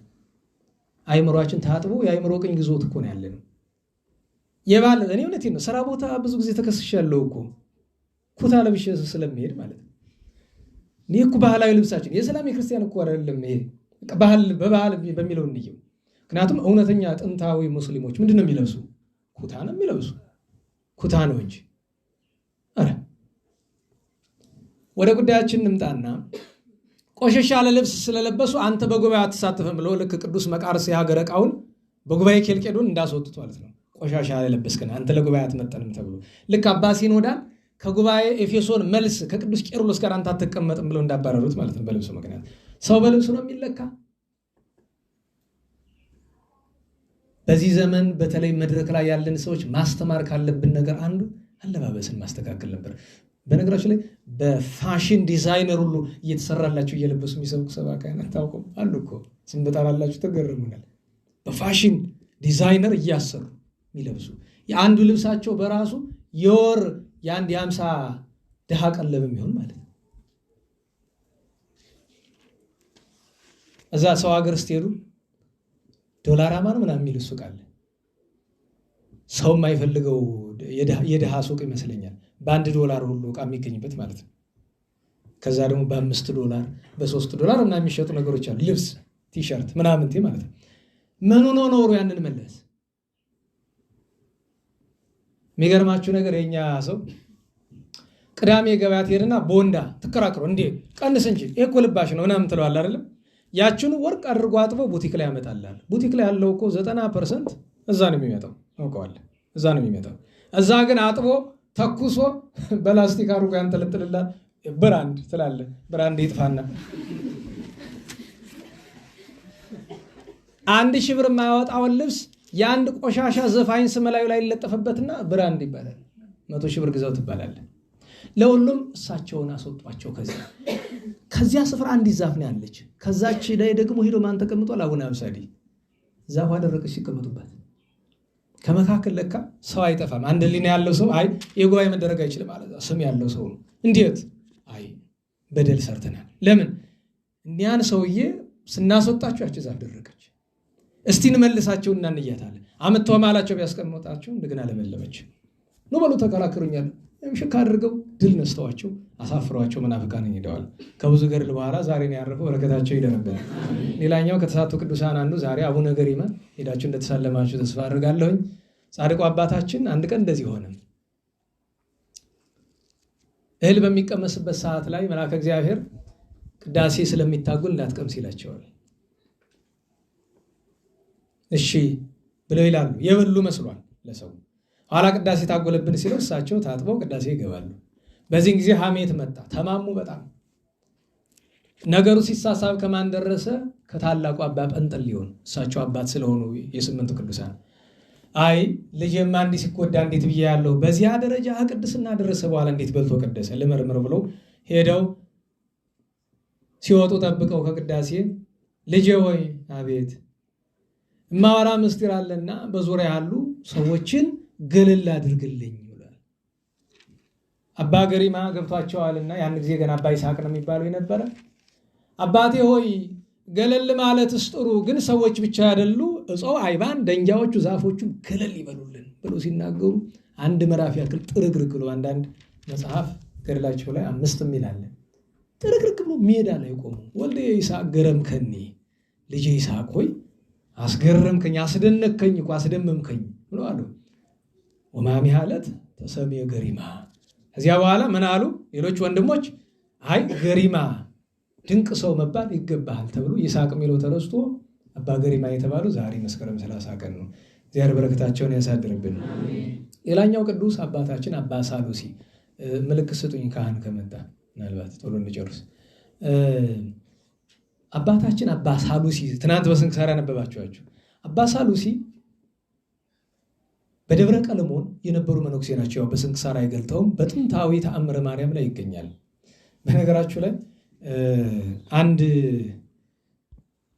አርኬ ያለው ተአምረ ማርያም አለ። እግዚአብሔር ይስጣቸው መርቂያቸው አለውኝ። እዚህ አዲስ አበባ ሂጄ ብራናውን ኮፒ አድርገው ያውም በከለር ፕሪንት ማለት ነው ሰጡኝ። በጣም አመሰግንኳቸው። እንዲያው አርኬ ያለውን ብራና ለማግኘት ቀላል አይደለም እና እዚያ ምክንያት እነሱን ስለሰጡኝ ዛሬም ደግሜ መርቃቸዋለሁ። እና በዚያ ታሪክ ውስጥ አርኬውን ላውጣው ብዬ ነው በኋላ እንዳነበው። ቅዱስ አባ ሳሉሲ የነበረ በደብረ ቀልሞን ነው። ባጭር አባ ሳሉሲ በጣም ገድለኛ ቅዱስ ስለሆነ ሰው እንዲያውቅበት አልፈለገም። ስለዚህ ምን አደረገ? እንደነ አባ ተክሌ እንደመሳሰሉት እንደነ አባ ስምዖን ሶርያዊ ምናል እንደ እብድ መሰለቅ አይምሮ እንደዘነጋ እና በጠዋት ተነስቶ ሳር እኮ ነው ሳሩን አፉ ያስገባውና ያላምጠዋል። ምግብ የሚበላ ነው የሚመስላቸው። አንዳንድ ጊዜ ደግሞ ምስር ይዞ ይታያቸዋል። ምስር ቅዱሳን ምስር ይበላሉና ሁልጊዜ ያዝናሉ። ታውቃላችሁ ይሄ ቅዱስ ሰው በዓመት ሁልጊዜ 3 ጊዜ ይቆርባል። ግን ሲቆርባ አያዩትም ተሰውሮ ስለሚገባ የልደት የጥምቀትና የትንሣኤ ይቆርባል ይገባ። እነሱ ግን የሚቆርባ አይመስላቸውም እና ሁልጊዜ ያዝናሉ። እና አባ ይስሐቅ ግንቦት 1 ቀን ሲደርስ ቀኑ ግንቦት 1 ቀን ነው የእመቤታችን ልደት። ኧረ እባካችሁ እንዲያው ይሄ ሰውዬ እንዲያው እንዳንቆጣው ቢያዝንስ እንዳንተው እንዲሁ ነው በነፍሱ ሊጎዳ አይደለ እባካችሁ እንዲቆርብ እናደርገው ተብሎ ስብሰባ አድርገው ተስማሙና በሉ የገዳሙ ክብረ በዓል ግንቦት 1 ነው። ደብረ ቀልሞን የእመቤታችን ገዳም ነው። አባ ሳሙኤል የመሰረቱት። እባካችሁ ያዙት ሳይቆርብ እንዳይበላ ብሎ ይሏቸዋል። እሺ አሉ። በዓሉ ሲደርስ ልክ ረፈድ ስትል ሰብሰብ ብሎ መጥተው ተቀመጡ። ትንሽ ከተጫወቱ በኋላ በሉ ቁርስ ሰዓት የደረሰ ብሎ ሲል የለም ዛሬማ አትበላም። ቢያረጋቸው ቢሰራቸውም ቢያሉት በታሪኩ እዚህ ላይ ይገኝ፣ በታምረ ማርያም ላይ ይገኝ። አንዳንድ መነኮሳት ሲያስቸግራቸው ጊዜ መሬት ላይ ጥለው ይረግጡታል። አድኝኝ ያለበት ምክንያት እሱ ነው። ያን ጊዜ አንድ ነገር ነበረው። በነገራችን ላይ ከእመቤታችን ጋር ለየት ያለ ነገር ነበረው። የቤተክርስቲያን አገልግሎት ካለቀ በኋላ መጨረሻ ነው የሚመጣ። ምክንያቱም ምንድነው? ሂዶ ከፊቷ እየሰገደ አቡነ ዘበሰማያትን በሰላመ ገብርኤልን ይደግማል ከፊቷ ሁልጊዜ የቅዱስ ገብርኤልን ሰላምታ እያቀረበ እና እመቤታችን በዚህ ምክንያት ትወደዋለች በጣም። ኋላ እመቤቴ ሆይ ከነዚህ ክፉ ሰዎች አድኝኝ ብሎ ቆሙን አውልቆ ወደ ግድግዳው ይወረውረዋል። ግድግዳው ግራና ቀኝ ተከፈለ፣ ተሰንጠቀ፣ ተከፈተ። በዚያ ብር ብሎ ሄደ። ቆፎ እዚያ ወደቀች። ግድግዳው ተመልሶ ሲገጥም ለተአምር ለምልክት በቆዋ ልክ ታክል ቀዳዳ ቀረች። በዚያ ሰዓት 300 ጊዜ እግዚኦ መሐረነ ክርስቶስ ኪርያላይሶን አሉ። ቆቢቱን አገኟት። ቆባ ብዙ ተአምራት ስትሰራ ኖራለች። ድውያንን ፈውሳለች። ታዲያ ታምረ ማርያምን በአርኬ ያዘጋጅ ደግ ሊቅ ምን አለ? እንበለ ማሂፄ። በነገራችሁ ላይ እንደዚህ ያለ ተአምር አይገኝም በከተማ እንጂ ቢገኝ ናዛዚትን ነው አይደለም? በመደበኛው ቀን እንዴት ዋላችሁ? በእመቤታችን በዓላትና በሰንበት በረከታት ያህ ነው አይደለም? እሱ ከመባሉ በፊት ይሄ ይጮሃል። እንበለ ማሂፄ ወመፍጽእ አመገዳመ ፈለሰ። እንበለ ማሂፄ ወመፍጽእ ነው እንደዚያ። አመገዳመ ፈለሰ ዘሰቆርኪ ሎቱ አረፍተ ይብኒ ቡሰ ለዛ አስመረኪ ብእሲ እንተ ይሰመይ ሳሉሰ ስቁሪ ገቦ ጸርህየ ወዘጸላይት የከርሰ ነሲያኪ ማርያም መጥባይተ ሐዲሰ ተብሎ እንደዚያ። ከዚያ በኋላ ናዛዚት ነው። እንደዚያ ነው አርኬ ያለው ተአምር ከተገኘ። እንበለ ማሂፄው መፍጽእ አመገዳመ ፈለሰ። እንግዲህ ሲመንን ወይም ግድግዳውን ሲሰነጥቅ በመዶሻ ወይ በመጥረቢያ አይደለም። አመገዳመ ፈለሰ ዘሰቆርኪ ሎቱ አረፍተ ይብኒ ቡሰ። የታተመውን የደንጊያ ግድግዳ የሰነጠቅሽለት ለዛ አስመረኪ ብእሲ እንተ ይሰመይ ሳሉሰ። ምስጋናሽን በፊትሽ እያደረሰ ፈቃድሽን እየፈጸመ ደስ ያሰኘሽን ሳሉሲ የሚባለው እንግዲህ ሳሉሰ ብሎ ያለበት ቤት እንዲመታለት ነው። እንዲህ ካደረግሽ ለእኔማ አለ ስቁሪ ገቦ ጸሪ አለ የጠላቴን ጎኑን ሰንጥቂው ይላል። ያስፈልጋል እኮ አንዳንድ ጊዜ ዘላለም ዓለምን ወዘጸላይት የከርስ አለ ሆዱንም ሰንጥቂልኝ። ነሲያኪ ማርያም መጥባይተ ሐዲሰ አዲስ ሰይፍ አንስተሽ ሰንጥቂው አለ። ለምንድን ነው እንዲህ የሚል? እንዲህማ ብሎ ሰው እየተራገመ አለ። እንዲህ የሚለው እኮ ጸላይ ሰናያትን ነው እና አላችሁ። እንደዚያ ነው። እግዚአብሔር የአባ ሳሉሲን በረከት ያሳድርብን። በተረፈ ጎርጎርዮስ ዘአርማንያ ያዕቆብና ዮሐንስ ደቂቀ ዘብዴዎት ዛሬ የተጠሩበት ተዝካረ ጽዋዔሆሙ ይላል። አባ ገብርኤል የሚባሉ ጻድቅ የዋልድባው እና አቡነ አሮን ዘገሊላ፣ አባ ቡላ ማሪው፣ ሌሎችም ቅዱሳን ዓመታዊ በዓላቸው ነው። ሰዓት ለመጠቀም ያክል ወደኋላ ሄደን የቅዱሳንን ስም እንጥቀስ። በ23 ተገናኝተን ነበረ። በ24 እናታችን ቅድስት ክርስቶስ ሰምራ የመነነችበት ታላቁ ጻድቅ ቅዱስ ጎርጎርዮስ መነኮስ እረፍቱ ነው። ሐዋርያው ቅዱስ አርሊጦስ። የዚያን ቀን ብዙ ቅዱሳን አሉ። በቃል ለመያዝ የምትችሉ ከሆነ ቤተርዋ፣ ታይን፣ ገብርኤል ሊቀ ጳጳሳት፣ ቴዎድሮስ፣ ንጥራሊምስ፣ አውሳኒዮስ፣ ንስጥስዮስ፣ ዘያኖስ፣ ዮስጦስ፣ ቆዝሞስ፣ ሰላማ እንደዚህ እያለ ወደ 18 በዓል ነው የነበር የዛንም ቀን። በ25 ጌቶቻችን ሐዋርያት ብርሃናት ዓለም ጴጥሮስ ወጳውሎስ፣ ነቢዩ ቅዱስ ዮናስ፣ ጸአተ ክረምት፣ ቅድስት በርባራ፣ ቅዱስ መስቀል ዓመታዊ በዓላቸው ነበር። እነዚህ ሁሉ በ26 ጽጌ የገባችበት እመቤታችን በቅዱስ ዮሴፍ በትር ላይ ተአምር ያደረገችበት የመጥምቁ ዮሐንስ ጽንሰቱ፣ ሰማዕቱ ቅዱስ አቦሊ ዘካርያስ፣ ኤልሳቤጥ፣ አብሳሪው ቅዱስ ገብርኤል፣ በ27 ቅዱስ ኤዎስጣቴዎስ ሰማዕቱ፣ አባታችን ቅዱስ አንጢላሪዎስ ሊቀ መጸባሃን፣ ዮሐንስ ዘደብረ ጽጌ፣ እናታችን ቅድስት ጤቅላ በሐዋርያዊ አገልግሎት የተመሰገነችው። ያን ቀን አብረን የምናስበው እሁ ቅዱስ የሚባል ስሙን ስለማናውቀው በትርጓሜ ነው ያለ ከአንጢላሪዎስ ጋር የሚከበር እሁ ቅዱስ ይባላል። እሁ ምን ማለት ነው? ወንድም፣ የተቀደሰ ወንድም ይባላል። ኤጲስቆጶስ ነው። ገንዘብ እየለመነ የተሸጡ ሰዎችን ነፃ የሚያወጣ ነው እየገዛ። አያችሁ፣ መጦተር ስላለው ሲጠቅሰው እኮ ነው። ኋላ መጨረሻ ላይ ግን አንዲት ሴት መጣችና ልጄን አሕዛብ ማርከው ወሰዱ አድንልኝ አለችው። ሄዶ ቢጠይቃቸው ገንዘብ አንፈልግም፣ በሱ ፈንታ ባርነት የሚገባ ሰው ካለ አምጣሉት። እኔ እገባለሁ ብሎ ጳጳሱ ለአንድ ተራ ምዕመን ተሽጦ ተመልሶ ያንን ሰው ነፃ አውጥቶታል። እሁ ቅዱስ ተባለ። አየህ ወንድም አባት፣ የእሱንም በረከት ያሳደርብን። በ28 ደገኛ ሰማዕት ቅዱስ አባዲር፣ እናቱ እህቱ ቅድስት ኢራኢ፣ እናታችን ቅድስት ሶስና ዓመታዊ በዓላቸው ነበረ። አባዲር ደገኛ ሰማዕት ነው። መልከዋል። እዚህ አታነቡትም እንጂ እዚህ ተቀምጦ ቀር አለቀ። ተሽፍ ስላችሁት ነው አለ ናጅሪ። እንዴት ዋላችሁ? ንባብ ጠላታችሁ ነው አይደል? ደግሞ አንዳንድ ሰው ንባብ ይበዛል። ንባብ አታብዙ፣ አብዞ መጻሕፍት ያዘነግልብህ ይላል አይደል? ግብረ ሐዋርያት ላይ አጠቃቀሱ የፈላስፎች ቢሆንም እንኳ እውነት ነው። መጽሐፍ ደግሞ ንባብ አታብዙ፣ ጥቂት አንብባችሁ ብዙ ስሩ። እውነቴን ነው፣ ብዙ ስሩ። አሁን በቀደም አንዱ መጥቶ ታሪክ ሳጠና አልጠናኛል እንዴት ለያዘው አለኝ። ብዙ በማንበብ አይደለም ታሪክ የሚያዝ፣ ጥቂት አንብብ። ከዛ ያነበብከውን ጥቂት አሳላስለው። ከዚያ እንደገና ካነበብከው ውስጥ በአንተ ቋንቋ ኮር ፖይንት የምትላቸውን ዋና ዋና ሀሳብ የምትላቸውን ጻፋቸው፣ በማስታወሻ አስፈራቸው። በሶስተኛው የመጨረሻው ከሰው ጋር እንደተጨዋወተው። ሰው ጋር የምትጨዋወተው ካልሆነ እያሰላሰልከው አጸደ ቤተ እግዚአብሔርን ዞር ማለት ነው። በቃ አለቀ። ይኸው እኮ እኔ እኮ ሜቶሮሎጂ ይባላል። እኔ ከዚህ በላይ ምን ልስጥህ? አትቋጥረውም እንጂ። እና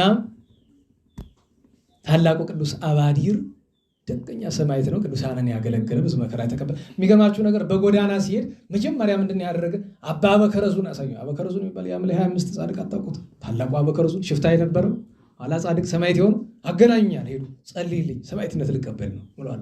ጸልይለት ባረከ። ኋላ ከማን ሄደ? ታላቁ ቆይቶ ኋላ ደግሞ ሃይማኖ ሰዱኝ አለ። ከእናታችን ከቅድስት ምህራኤል ውሰዱኝ አለ። ምህራኤል ማለት 12 ዓመት ታዳጊነት። እሷ ውሰዱኝ ደግሞ አለ። ጸልይልኝ ሰማዕትነት ልቀበል ማለት ጸልይችለት በረከት ከሷ ተቀበል። እና ቅድስት ምህራኤልን እና እሷን ኋላ ደግሞ ዲያቆን ሳሙኤልን አግኝቶታል። ዲያቆን ሳሙኤል እዚያ በጊዜው የነበረ ደግ ሰው ነው። ስም ጥሩ ነው። አንዳንድ ጊዜ ደግሞ ስም ያለው ሞኝ ነው ይባላል። ዲያቆን ሳሙኤል ሲባል ቀጥታ ገጠም አይደል? አዎ። እና ለሁሉም እዚያን ቀን እናታችን ቅድስት ሶስና ነገር በቀደም አንስቼላችኋለሁ። በ29 ቅድስት አርሴማ እኔ በነገራችሁ ላይ ቅድስት አርሴማን ማክበር ገና የጀመርን አይመስለኝም። አሁን ብዙ ቅድስት አርሴማን አከብራለሁ የሚለው በሁለት መንገድ። አንደኛ የታይታ ስራ ነው። የታይታ ስራ ማለት ብዙ ሰው ቅድስት አርሴማን የሚፈልጋት ገንዘብ ታስገኝልኛለች ብሎ ነው። የቤተ ክህነቱ ሰው ከገንዘብ በቀር ለሌላ የሚፈልጋት ብዙ አላውቅም፣ ስሟ ስለታወቀ ብሎ። የኛው ሰው ደግሞ እኔ አስገርመኛል። የሆነች ነገር ፍላጎቱ እንድትፈጸምለት ከእሷ ቦታ ይሄዳል። ለአንዳንዱ በረራዋ ትፈጽምለታለች። አንዳንዱ ጋኔን ተሸክሞ ስለሚሄድ እዚያ ህልማየሁ ምናምን ተብሎ ገደል ይገባል። ብዙ ሰው ቅድስት አርሴማ እንዲህ በለኝ፣ ቅድስት አርሴማ ኧረ በሞቴ ማን እኔ በነገራችሁ እዚህ በፊት ነግራችኋለሁ። ቅድስት አርሴማ ትናገር ትገለጥላታለች ተብላ ከሚባሉ ሰዎች ዋናዋ ሴት ድሮን ማውቅ በዝና ማለት ነው። አይ የዚችን ሰው መጨረሻ ያየል ነበረ። ከብዙ ዓመት በኋላ ትፈልጋለች አለ። እኔ ህልም ከሚል ሰው ጋር መነጋገር አልፈልግም። የለም አሁን ሌላ ጊዜ ነው እባክህ ስለኔ አለኝ ሊያመጣት ያሰበው ሰው ለኔ ብለህ ጥቂት ደቂቃ ብቻ መጣ። ምን ፈልገሽ ነው? የገባችበትን የፈተና ኮተት በሙሉ ነገረች። ይሁን የደረሰብሽ ለምንድን ነው ታውቂያለሽ? አቅምሽን ስለማታውቂ ነው። መቼም አንቺ ቅድስት አርሴማን አይደለም ሌላ ምንም ማየት አቅም የለሽም። አሁንም መድኃኒት ከፈለግሽ የምነግርሽ በነገራችን እያለቀሰች ለ2 ሰዓት ከ30 ደቂቃ ሰውነት እስኪደነዝዝ ነው የደረሰባትን ፈተና የነገረች። ስትናገረው 2 ሰዓት ከ30 ደቂቃ ከወሰደ ስትኖረው ምን ያህል እንደወሰደባት ደግሞ ገምቱት። እኔ ተራ ሰው ነኝ። ቅድስት አርሴማን ለመናገር ዛሬ አንድ ደግ ሰው ጋር ስነጋገር ምናልባትም አየሁ አይልም እንጂ እሷን የመሰለ ቅድስት ከማየት ማዕረግ ከደረሱ ሰዎች አንዱ ነው። ግን እንዲያው እኔ እንዴት ነው ብዬ ስለው አይ ሰው አላወቀበትም። የሚገርማችሁ ነገር ሹራብ ትቼ መጥቻለሁ እንጂ አንዲት ቅጠል ሁለት ፍሬ ቅጠል ከአደባባይ ተክለ ሃይማኖት ከአቡነ ገሪማ በረከት ብዬ መጣሁ። 2 ቅጠል የወይራ ቅጠሎች አልችልም የምታክሉ እና ግን ፈቃድ ጠይቄ ይቅርታ ለምኜ ነው። ለምን ንብረት አይደለም። ቤተ እግዚአብሔር ውስጥና ሰው በምን ምክንያት ተነስቶ እንደሆነ ታውቃላችሁ? ቤተ ክርስቲያን ውስጥ የሰው ድፍረት ይገርመኛል። በቀደም ከእኔ አባት ከካህኑ ጋር እየተነጋገርን የቅዱሳን አጽም ነበረ። ሰው እንደሚያደርግ ታውቃላችሁ? መንካት ብቻ አይደለም ሸርፎ ሁሉ ይወስዳል። እንዴት ከቅዱሳን አጽም ሰው ሸርፎ ይወስዳል? በነገራችሁ ላይ እዚህ የምርሃነ ክርስቶስ ሂዳችሁ አይታችሁታል? ያው ለምንድን ነው የታጠረ? ሰው እያነሳ እየወሰደው የቅዱሳንን አጽም ምን ሊያደርገው ነው? በነገራችሁ ላይ አብዛኛው ሰው ጥንቆላ ይሰራልኛል ብሎ ነው። ክፉ ነው። በተለኛ ቤተሰብ መድኃኔዓለም ልብ ይስጠን። በስመ አብ መድኃኔዓለም ደግሞ ቀብር ሄደዋል መሰል ነው መጣል ስሙ ሰምቶኝ ጥላቻቸው እጥፍ ነው የሚሄድ። እውነቴን ነው። ዳር የለውም ሰው ሲጠል ይሄ ተክነሰው መድኃኔዓለም እውነቴን ነው ያንገፈግፋል። እንዲያስላችሁ ደግሞ ሁሉ እንዳትጠሉ እኔም የቤተ ክህነት ሰው ነኝ። ጨርሳችሁ አትጥሉኝ። እውነቴን ነው። እኔም ያው ነኝ። ያው ምን በከፋ ነው እንጂ ምን ይሻላለሁ። እውነቴን ነው። ይቀፋል አንዳንድ ጊዜ ለእናንተ ምዕመኑ ናቸው አይነገርም እንጂ ክህነት ላላችሁ ነገራችኋለሁ። የድፍረታችን ጥግ ጠዋት አንድ ሰው ጋር ስንነጋገር ስማም አንገሸገሸው ሊያለቅስ ድረስ በቃ ተው እያቆምኩት ለካ ለዚህ ነው ሁሉ መዓት ይመጣብናል። የታወቀ እኮ ነው እሱማ። ይሄ ሁሉ ነው ደግሞ ቅንጣት ታክል የጸጸት ስሜት ያለው ሰው አይገኝም። በድያለሁ አጥፍቻለሁ አይልም ሰው። ያሳፍራል። ለሁሉም እናታችን ቅድስት አርሴማ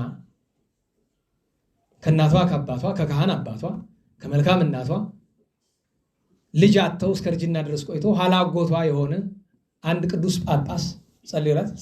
ለዚያ ነው መልኳ ላይ ሰላም ለጽንሰትኪ ለሊቀ ጳጳሳት በጸሎቱ ወለልደትኪ ምከር ስለ እግዚአብሔር ጊዜ ስምረቱ ብሎ የሚለው እሱ ጸሎት አደረገ። ጸነሱ፣ ወለዷት። አርሴማ ብለው ስም አወጡላት።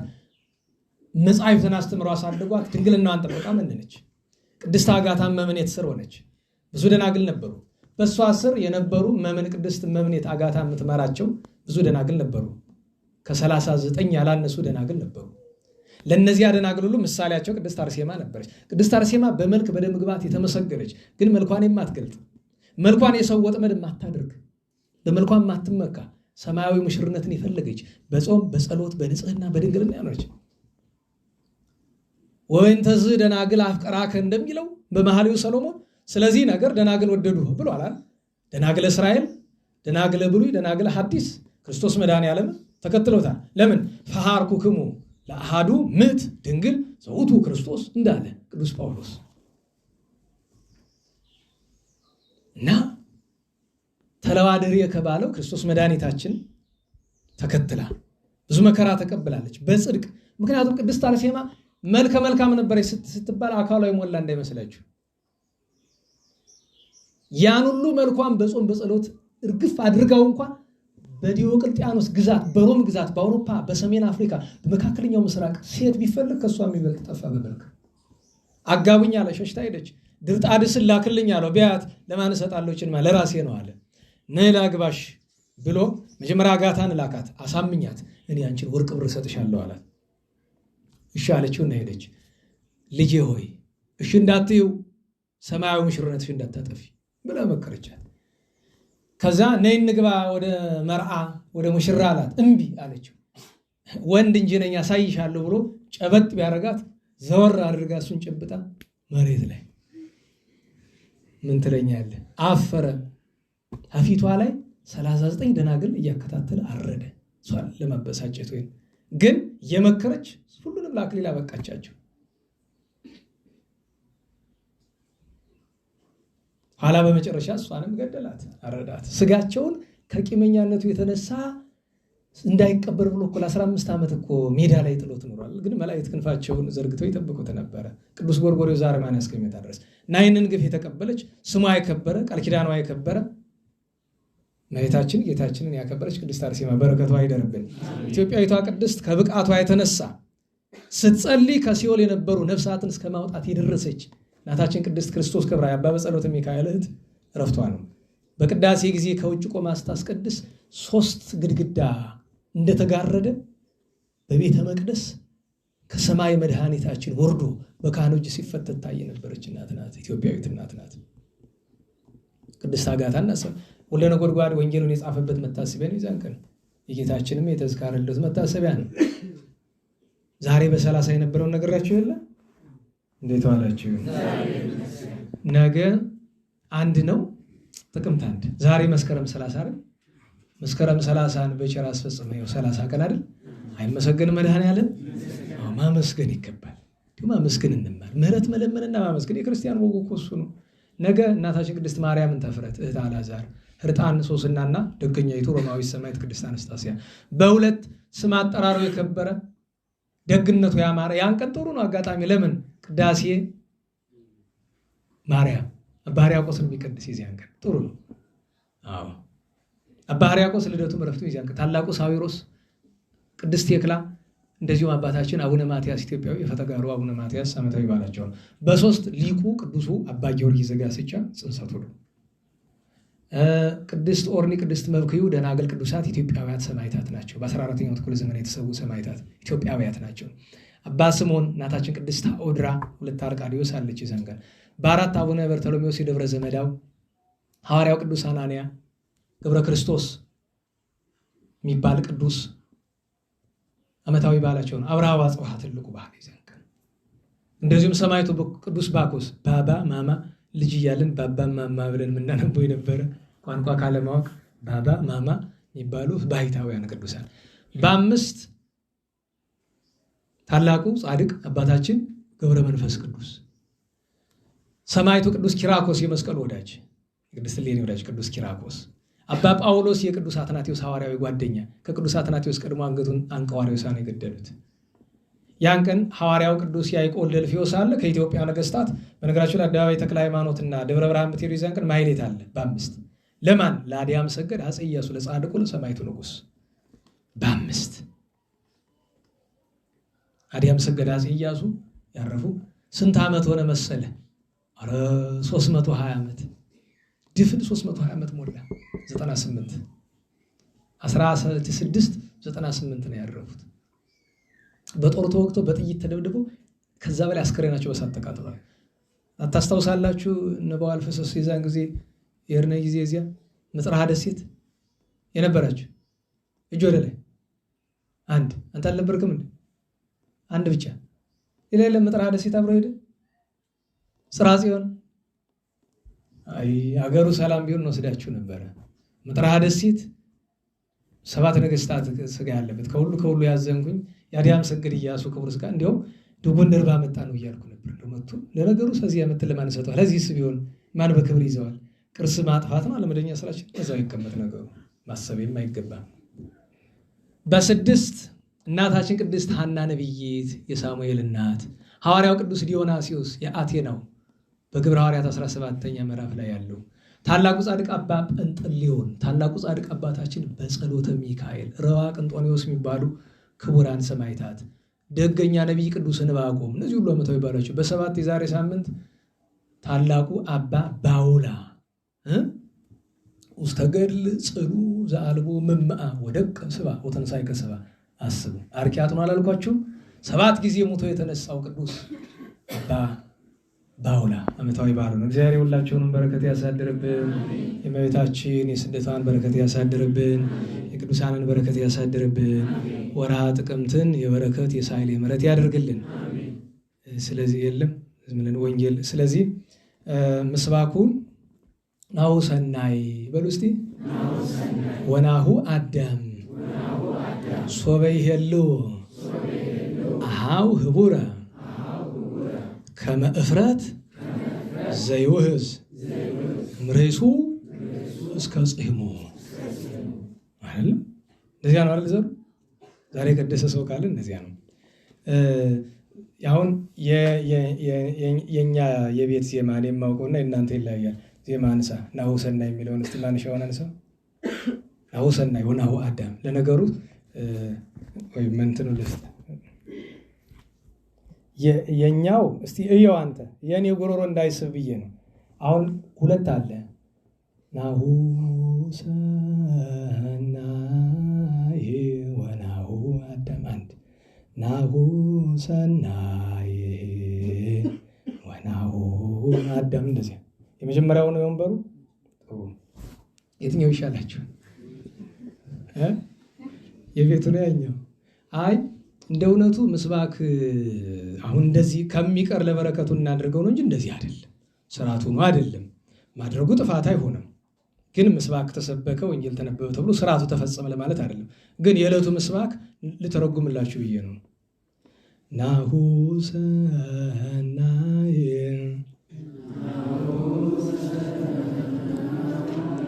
ወናሁ አዳም። ኩሸት የምንጨምርበት እኮ ሌላ ነገር አለው። የጥሬ ዘሩ ነው። ሶበ ይሄልዎ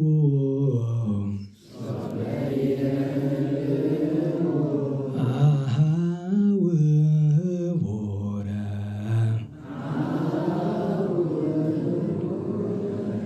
ከመ እፍረት ዘይወርድ እምርእሱ እስከ ጽሕሙ።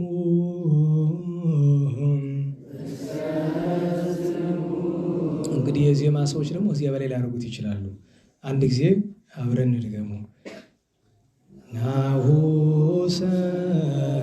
ሰናይ ወናሁ አዳም ሶበ ይሄልዎ አሃው ህቡረ ከመ እፍረት ዘይውህዝ እምርእሱ እስከ ጽሕሙ። አንድ ጊዜ መጨረሻ ናሁ ሰናይ ወናሁ አዳም ሶበ ይሄልዎ አሃው ህቡረ ከመ እፍረት ዘይውህዝ እምርእሱ እስከ ጽሕሙ። ለሁሉም ናሁ ሰናይ ወናሁ አዳም ነገረ ትሩፋን ነው። እነሆ ያማረ እነሆ የሰመረ እነሆ የተወደደ ነው። ሶበ ይሄልዎ አሃው ህቡረ ወንድሞች ለትሩፋን ቢቀጽሉ ከዚህ የነበሩት አንድም 10 2ቱ ነገድ አንድ ላይ ሲመጡ አንድም በስደት የነበሩትና ስደት ያልወጡ ሲገናኙ ደስታው ብዙ ነውና ሰናይ ወናሁ አዳም። አንድም ለቅዱስ አትናቴዎስ ቢቀጽሉ ቅዱስ አትናቴዎስ ተመልሶ ከወንድሞቹ ጋር መኖሩ ቅድም እንዳልነው ሶበ ይሄልዎ አሃው ህቡረ አለ። ከመፍረት ያለው ለሌላ አንቀጽ ነው። 3ኛ አንቀጽ ሆኖ ለዚህኛው ከመተርጎም ይልቅ ለሌላ አዲስ ርዕስ ያመጣብናል። ግን በአጭር ቢተረጎም ከመፍረት ዘይውህዝ እምርእሱ እስከ ጽሕሙ በራስ ላይ ፈሶ እስከ ጽሕም ድረስ እንደሚወርድ ሽቱ ነው ብሎ ገልጾታል። ምንድነው? ሀተት አለው። ወንጌሉን ግን ብናዳምጠው ጥሩ ይሆናል። መቼስ ተነሱ፣ በዛውም ለጸሎት ስለምንነሳ ብዬ ነው። የቅዱስ ማርቆስ ወንጌል ምዕራፍ 1 ቁጥር 14። ዮሐንስንም ከያዙት በኋላ ጌታችን ኢየሱስ ወደ ገሊላ መጥቶ የእግዚአብሔርን የመንግሥት ወንጌል ሰበከ፣ እንዲህም አለ። ጊዜው ደረሰ፣ የእግዚአብሔር መንግሥት ቀርባለችና ንስሐ ግቡ፣ በወንጌልም እመኑ። በገሊላ ባሕር አጠገብ ሲያልፍም ስምዖንንና ወንድሙ እንድርያስን መረባቸውን ወደ ባሕር ሲጥሉ አገኛቸው፣ ዓሣ አጥማጆች ነበሩና። ጌታችን ኢየሱስም ኑ ተከተሉኝ፣ ሰውንም የምታጠምዱ አደርጋችኋለሁ አላቸው። ያን ጊዜም መረባቸውን ትተው ተከተሉት። ከዚያም ጥቂት እልፍ ብሎ የዘብዴዎስ ልጆች ያዕቆብንና ወንድሙ ዮሐንስን በታንኳ ላይ መረባቸውን ሲያዘጋጁ አገኛቸው። እርሱም ከእነርሱ ጋር ነበረ። ያን ጊዜም ጠራቸው። አባታቸውን ዘብዴዎስንም ከሙያተኞቹ ጋር በታንኳ ውስጥ ትተው ተከትለውት ሄዱ። ጆሮ ያለው መስማትን ይስማ። አድኅነነ ዘከ ወባርከነ ርስተከ ሀበነ ለአግብርቲከ ለእለ ይትፄውዕ ስመከ እቀበነ ውሉደ ሕዝብከ ወሕጽረነ በኃይለ መላእክቲከ ወትረ በኩሉ ጊዜ ወበኩሉ ሰዓት በኃይለ መስቀልከ ንጌአነ ወበዕፀ መስቀልከ በእንተ አብርሃም ፍቁርከ ወበእንተ ይስሐቅ ኩልከ ወበእንተ እስራኤል ግዑዝከ ተዘከር እግዚኦ ኪዳነከ ፍጡነ ፈኑ ሳህለከ በአርኪያነ ዘፈጠርከ ስረይ ኃጢአተ ሕዝብከ ወመዓልተ ተግባርከ እግዚኦ ታትሐነ አሰበከ በእንተ ማርያም ወላዲትከ ወበእንተ ዮሐንስ መጥምቅከ ወበእንተ ኩሎሙ ቅዱሳኒከ ረድአነ ወትረ በኃይለ መስቀልከ ታሳፍረነ እግዚኦ በቅድሜከ እግዝእትነ ጽዮን ጸልይ ለነ በረከትኪ ወአድኅነነ ኩሎ ምንዳቤ ወሐዘን መዓልተ ምስሌነ ወሌሊተ ማእከሌነ አንተ እግዚኦ ይትርሐቀነ ኃይሉ ምስሌነ ረዳኤነ ይትግድፈነ ወይትናንነነ አምላከ ሰላም ተራዳነ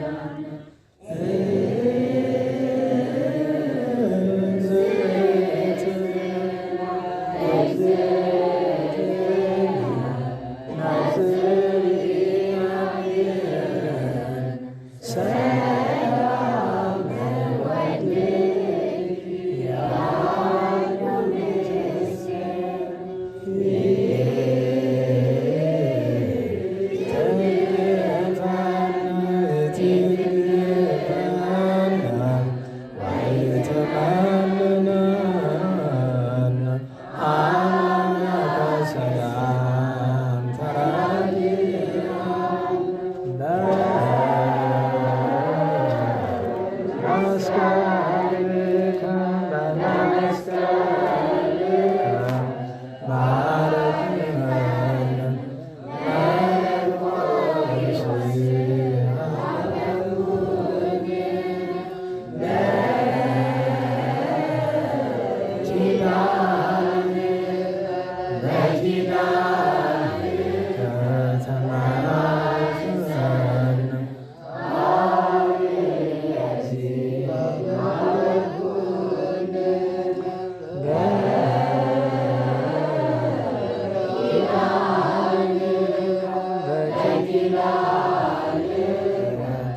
በሰላም አስጀምሮ በሰላም እንዳስፈጽመን ሌሊቱን የተባረከ የተቀደሰ ያደርግልን። ከታዘዘ መቅሰፍት ከነደደ እሳት ከለጥቂት ከዘመነ መንሱ የተሰወረ ለንስሐ ሞት ያብቃን። የአባታችን የመምህራችን የገብረ ኪዳንን የኃይለ ኪሮስን የወለተ ሕይወትን የዓመተ ሥላሴን የዓመተ ማርያምን ነፍስ በአብርሃም በይስሐቅ በያዕቆብ አጠገብ ያኖረልን። በግፍ የታሰሩ ወገኖቻችን በይቅርታ ያስፈታልን። ወንድማችን ገብረ ሥላሴን በቸርነቱ ይጠብቅልን። አትርሱን የሚሉንን ሁሉ በይቅርታው በቸርነቱ ያስበልን። ሀገሩን ደብሩን ማህበሩን በሰላም ይጠብቅልን። ጦሙን ዘመኑን ባርኮ በሰላም በዋለን ቸርነቱ ሰላም እንዲያሳድረን ቅዱስ ስሙን አቡነ ዘበሰማያት ብለን እንጥራ። ይትቀደስ ስምከ ትምጻእ መንግሥትከ ወይኩን ፈቃድከ በከመ በሰማይ ከማሁ በምድር ሲሳየነ ዘለለ ዕለትነ ኅድግ ለነ አበሳነ ወጌጋየነ ከመ ንሕነኒ ንኅድግ ለዘአበሰ ለነ ኢታብአነ እግዚኦ ውስተ መንሱት ወባልሐናም ኩሉ እኩይ እስመ ዚአከ ይእቲ መንግሥት ኃይል ወስብሐት ለዓለመ ዓለም። በሰላመ ቅዱስ ገብርኤል ኦ እግዝእትየ ማርያም ሰላም ለኪ ድንግል በኅሊናኪ ወድንግል በሥጋኪ እመ እግዚአብሔር ጸባኦት ሰላም ለኪ ቡርክት አንቲ እምአንስት ወቡሩክ ፍሬ ከርሥኪ ተፈሥሒ ፍሥሕት ኦ ምልዕተ ጸጋ እግዚአብሔር ምስሌኪ ሰአሊ ወጸልዪ ለነ ምሕረተ ኢየሱስ ክርስቶስ ከመ ይስረይ ለነ ኃጣውኢነ ተማኅፀንኪ። ስብሐት ለአብ ስብሐት ለወልድ ስብሐት ለመንፈስ ቅዱስ ይእዜኒ ወዘልፈኒ ለዓለመ ዓለም። ቸር መድኃኔዓለም ቅዱስ ስሙ የተመሰገነ ይሁን። አጭር ማስታወሻ፣ ያው ወንጌል ሲነበብ እንዳልኳቸው አሁን ወንጌል ያነበብኩላችሁ ለስብከት እንደምናነበዋለን ነው። ዘቦዝን ሰሚ ያለ ይስማ፣ እዚያ ወንጌል ውስጥ ያለ ቃል ነው። ጆሮ ያለው መስማትን ይስማ ነው። እናንተ ግን ምን ጊዜም ቢሆን ወንጌል ሲነበብ በተለይ ካህን ካነበበ በኋላ መልሱ ምንድን ነው? ናምን በቃለ ወንጌል ከቅዱስ በአማርኛው ክቡር በሆነ በወንጌል ቃል እናምናለን ነው። ሁል ጊዜ እንደዚያ ነው። መርገፉ ያላልንበት ምክንያት መርገፉ በስርዓቱ ካህን ካላነበቡ መርገፍ አንልም። ለዚያ ነው እና እሱን ማስታወሻ ለመስጠት ነው።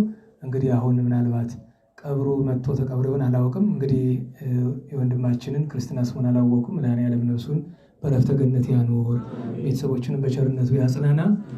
በተረፈ አንዳንድ ኃይለ ቃል ትኩረት ስለሚስብ ለምሳሌ ቅድም በሆነ ምክንያት ቤተ ክህነትና ብዬ ስንገፈገፍ ሰምታችሁ እንደዛ እንዳታስቡ። እንደኔ አንደኛ በቤተ ክህነቱ ምክንያት የደረሰባችሁ ነገር የለም። ይወታችኋል። ካህን ካላከበራችሁ ገሃነመ እሳት ነው የምትገቡ። የቤተ እግዚአብሔርን ሰው ማክበር አለባችሁ። ሃይማኖቱን እስካልካደ ድረስ ለክህነት የሚገባውን ክብር መስጠት አለብን። አደራ። እኔንም በፈጣሪ ዘንድ ሌላው ኃጢአቴ እንዳይበቃ በዚህ እንዳታስወቅሱኝ። እኔ ራሴ ምክንያት ያለኝን ያልኩበት ምክንያት እኔ ተበድዬ አይደለም። እኔ ብበደልም ብርቅ አይደለም፣ ስለ ቤተክርስቲያን ምክንያት ነው። ግን ያ የኔ እንጂ እናንተ ሀሳብ ሊሆን አይችልም። ገብቷችኋል? አንዳንድ ጊዜ አላስችል ብሎ አመልጦ የሚወጣ ነገር ነው እንጂ እንደ ትምህርት እንደ ስብከት እንዳትይዙት ብዬ ነው። አደራ። እንቅፋት ሳይመታ ንፍሮ ሳይወጋን ኃጢአት ሳይሰለጥንብን በደልም ሳይገዛን የበረሃን መላእክት በፊት በኋላ በቀኝ በግራ እየጠበቁን ለጊዜ ወደ የቤታችን ለፍጻሜው ተስፋ ወደምናደርጋት መንግሥተ ሰማያት ከተከፈተች ገነት ከተነጠፈች ዕረፍት ከአባቶቻችን ርስት በሰላም ያድርሰን፣ በሰላም ያድርሰን። ስብሐት ለእግዚአብሔር ልዑል ወለወላዲቱ ድንግል ወለመስቀሉ ክቡር ዕፀ ሣህል አሜን።